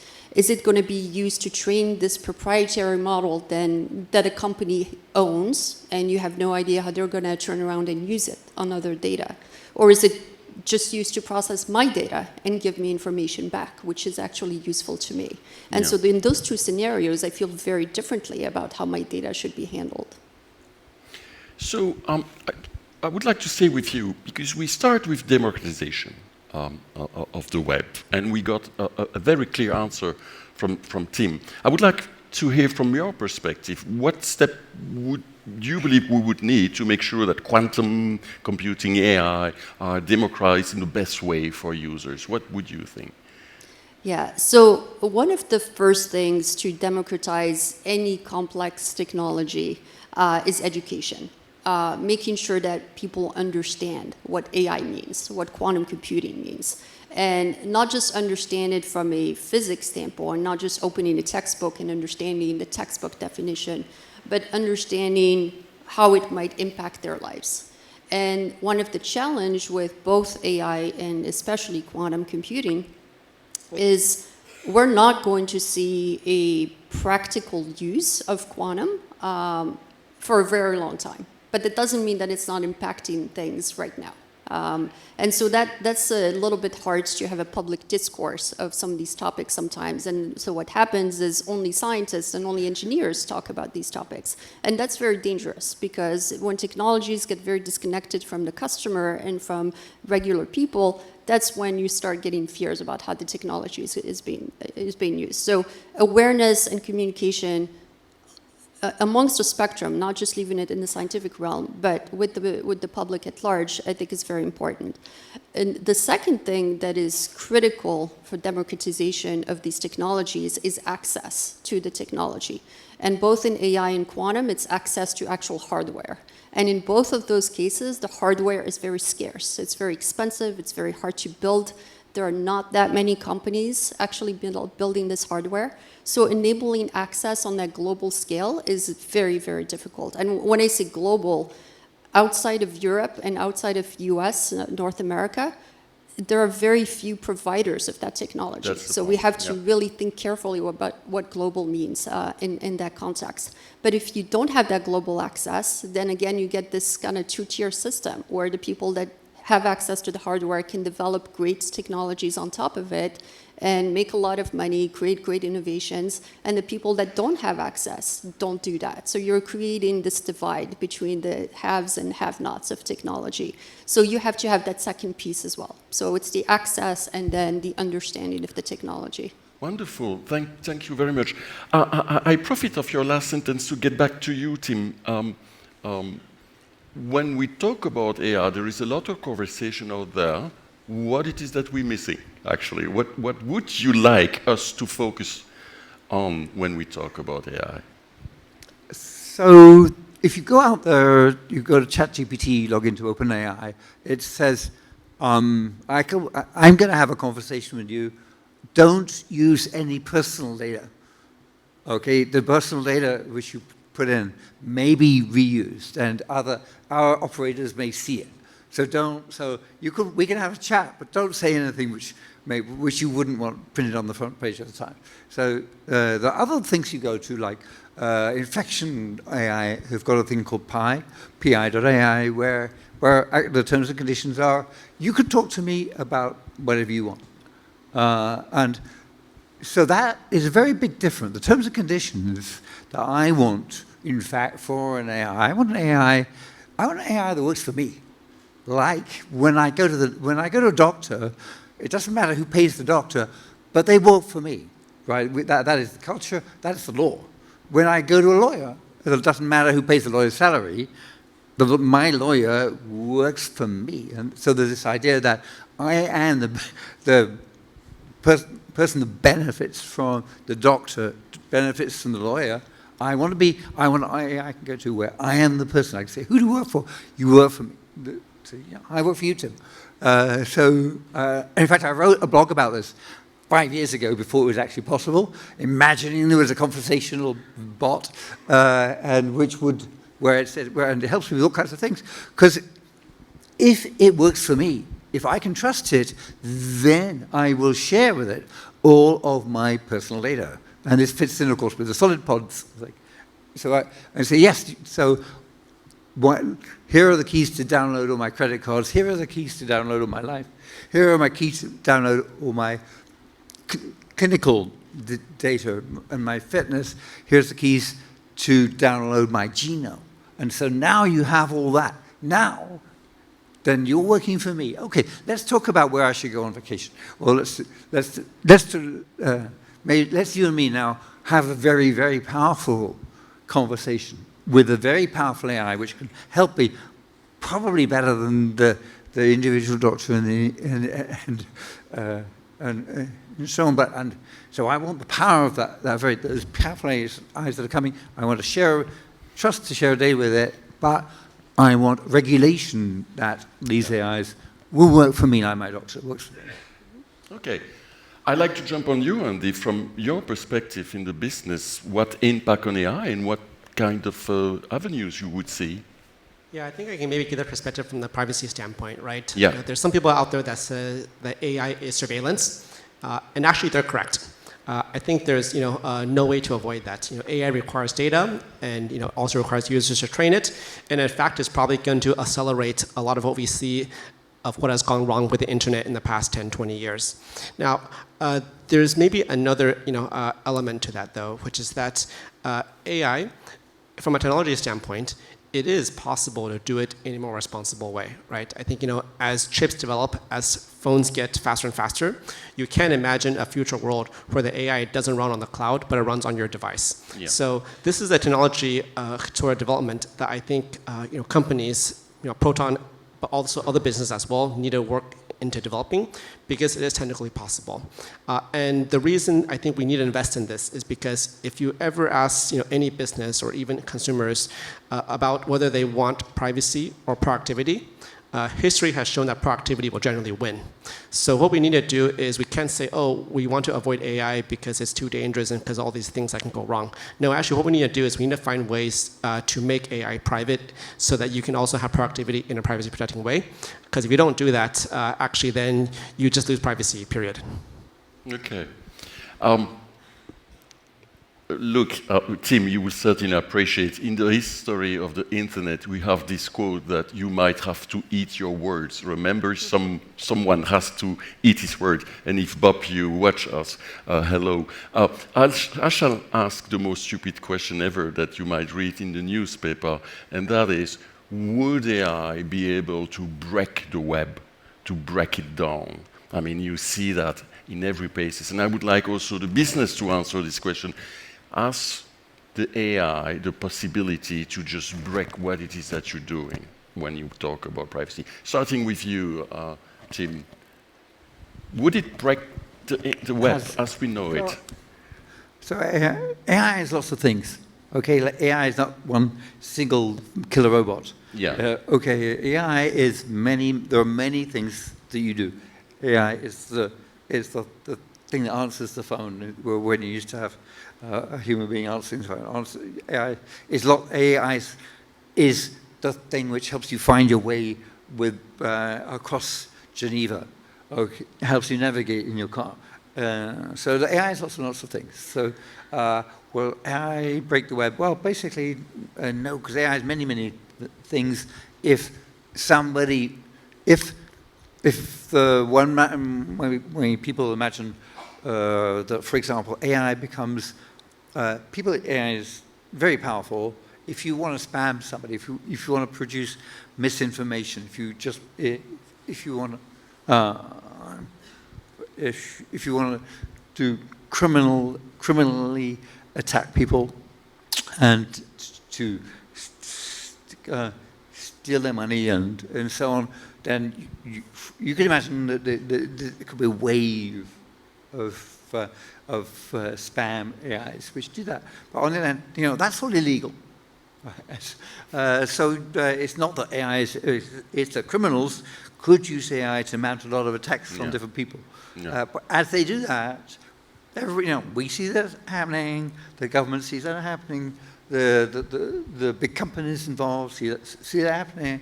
They start figuring out how to tweak the systems to take these things down. They put up events. So AI can be used to attack society. Yeah. Okay. But all those things are illegal. They were illegal, and in some cases the law enforcement may have to learn a whole bunch of new techniques in order to spot the new things, the new AI-mediated attacks.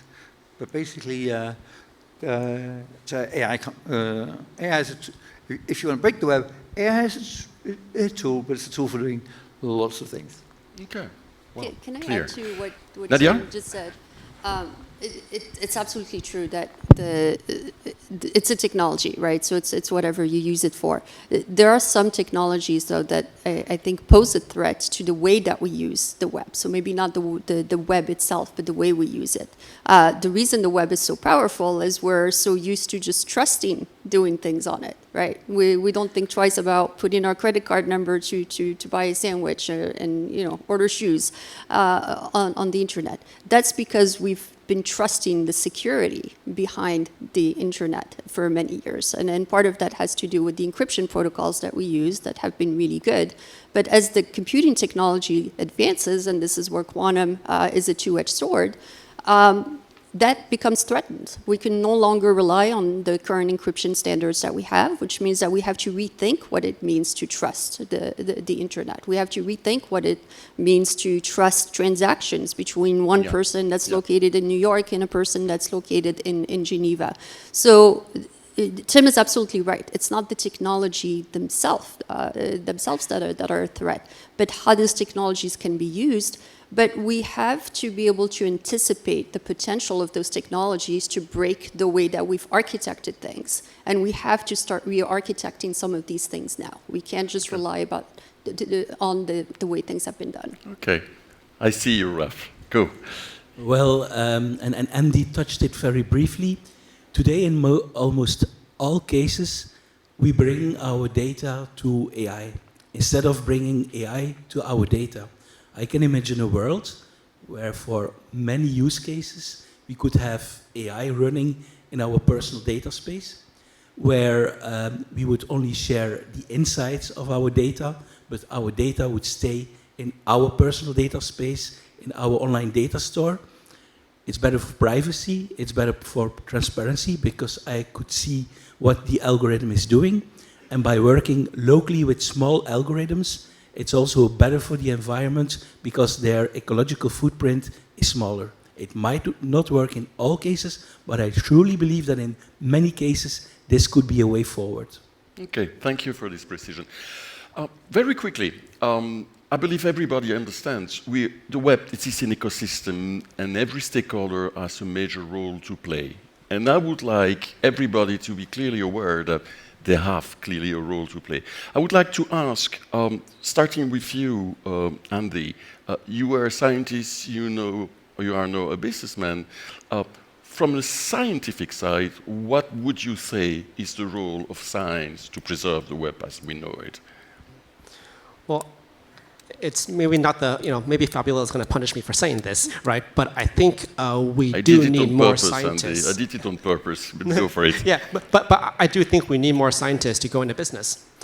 Because, the scientific ethos, why do we work in science? Why did I pursue a PhD in particle physics? Well, you don't do it for the money, because all of you know you're not paid very well in science, right? PhD students don't get a lot, especially here in Switzerland compared to the cost of living, right? You go into science because you want to work on hard problems that change the world and make the world a better place. And that is something that is very, very different and unique in the business world, because most people go into business to make as much money as possible, and they don't care if they ruin the world in the meantime. So I do think we do need to have more scientists with this mindset that are not driven purely by profit to enter into business, because that is how we can bring change from the inside.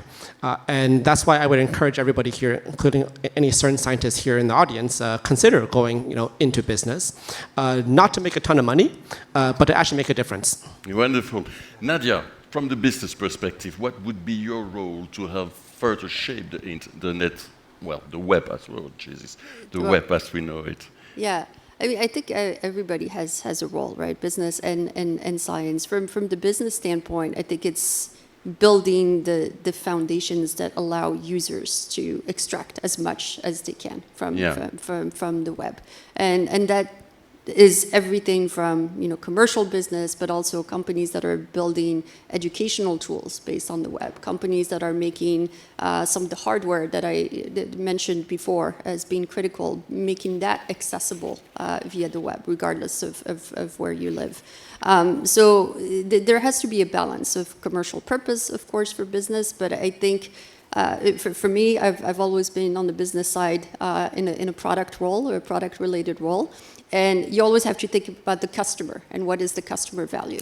So I think if you do that, if you put yourself in the shoes of the customer and what value that they are deriving from your product, as opposed to just thinking about the business revenue, then you are going to build a good product that is very much in line with the mission and the goals of the World Wide Web. Thank you very much. Raf, from a user perspective or a civil society perspective, what would be your take? What it is that we should, us as civil society, do to help further shape the web?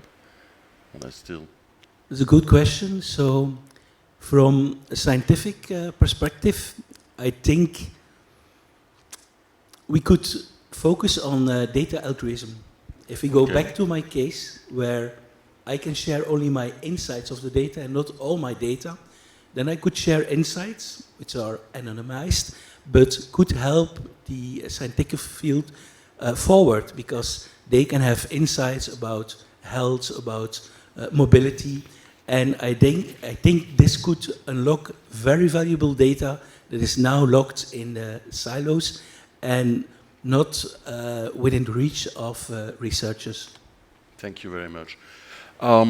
Sir Tim, I would like you to have the last word about that bit. And this is the main question. What it is that you would like to share as a message for those in the future? So what it is that we need to do? How would you see the web that we love and that we cherish to be more stronger in the future? What would happen?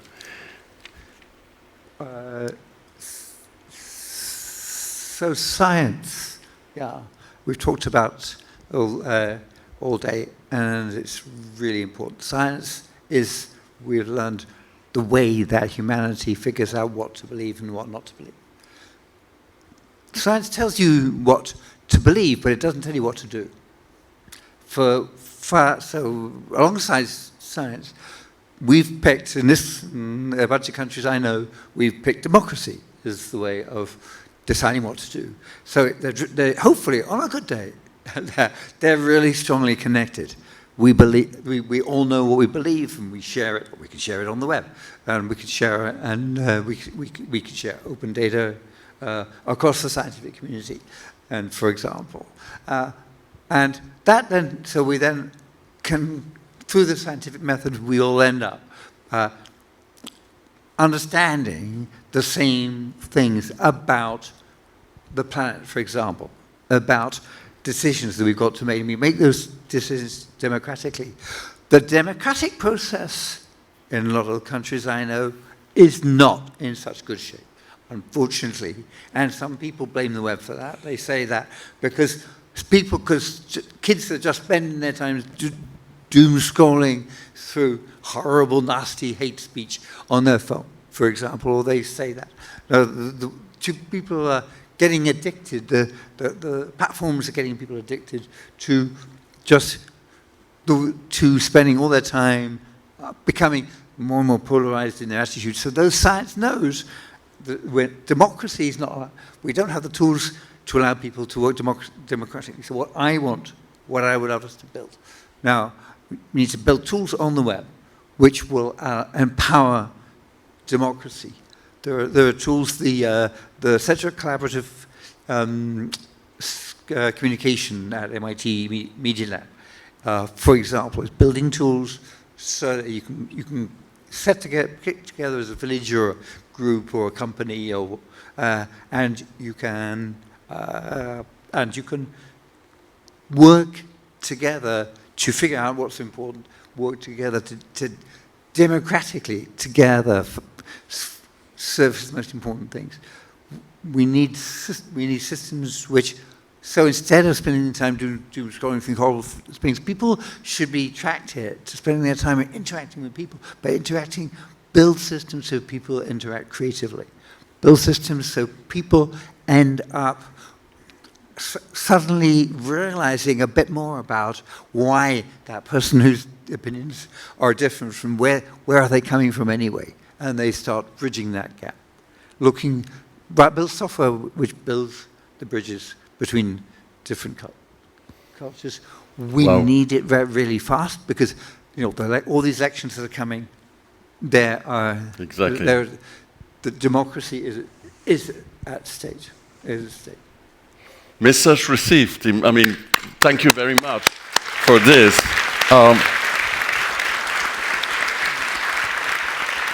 Thank you very much for those strong words, Fabiola. We're very happy to have you.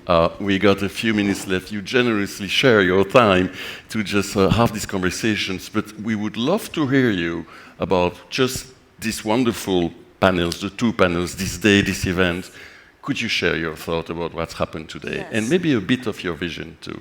Yeah, thank you so much for the opportunity of saying a few words at the end of a very interesting evening, and we had two very stimulating panels, and I would like to thank all the panelists, those on stage now, and also those who took part in the previous panel for sharing their insight on interesting and also somewhat delicate topics. And many thanks to you, Frédéric, for moderating so well. And a particular thank, of course, to Sir Tim for being back at CERN. I think, Tim, the last time was in 2019 when we celebrated the 30th anniversary of the web, and you came back.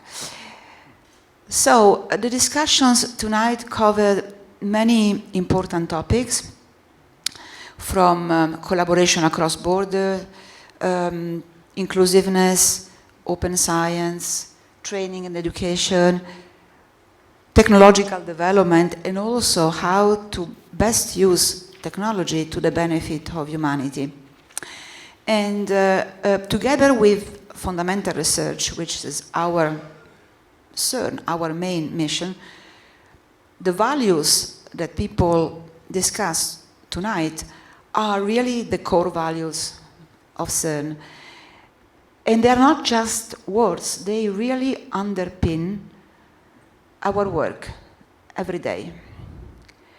And so as we celebrate CERN's 70th anniversary, the 70th anniversary of this unique institution, I think we have to be grateful to our founding fathers, those visionary scientists and politicians who, back in 1954, already at that time, understood the crucial importance of these values and captured them and enshrined them in our founding convention, which is a brilliant model of modern vision.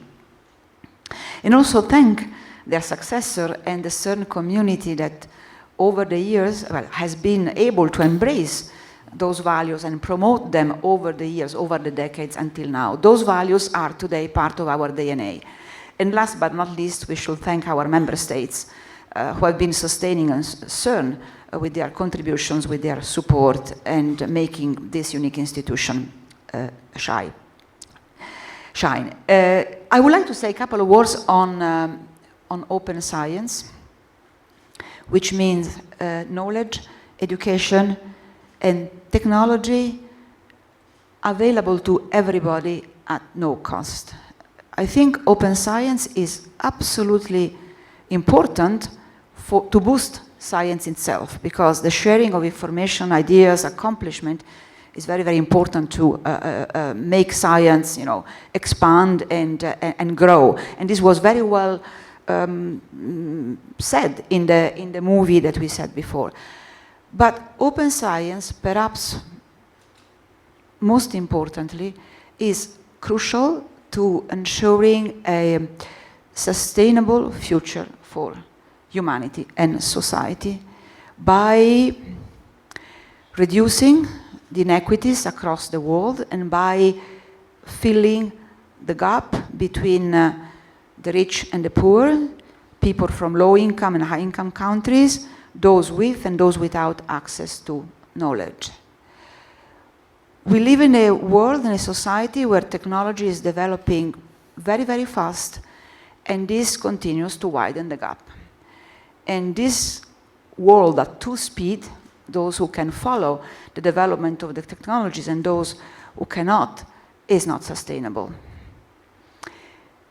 And my last remark is that the history of the web shows the power of fundamental research to drive technology.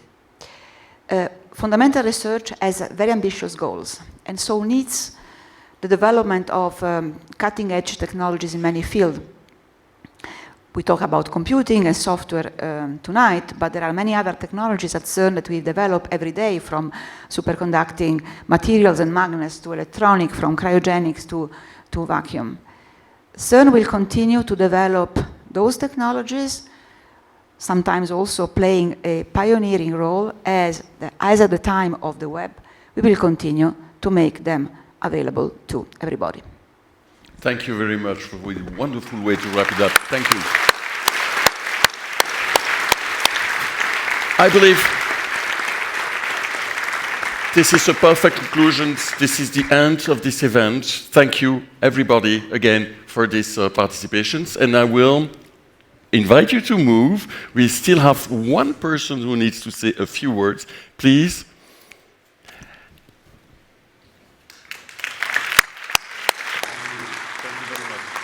Thank you. Thank you. And this person is Luciano Musa, who I need to say you won't like it, but you are the big architect of this event. I mean, you did a great job coordinating everything. So please, the last. Yeah, thank you, Frédéric. Actually, there is a large team behind the preparation of these events. Now, indeed, before drawing the evening to a close, I wanted to thank once more our wonderful panelists, Frédéric, you really did a great job, and all the people who contributed to the preparation of this event. And as we celebrate the 70th anniversary of CERN, I would also like to warmly invite each of you to join us for the next very interesting events that we have lined up for the year. We have 2 more events that await us, and you can find more by visiting our website, cern70.cern. So mark your calendars for the upcoming one, which is already scheduled for the 6th of June, the case of the still mysterious universe, where we will discuss the big open questions in particle physics. And with that, all that is left for me is to thank you very much to be here tonight, and I wish you a good evening and safe return home. Thank you. Bravissimo.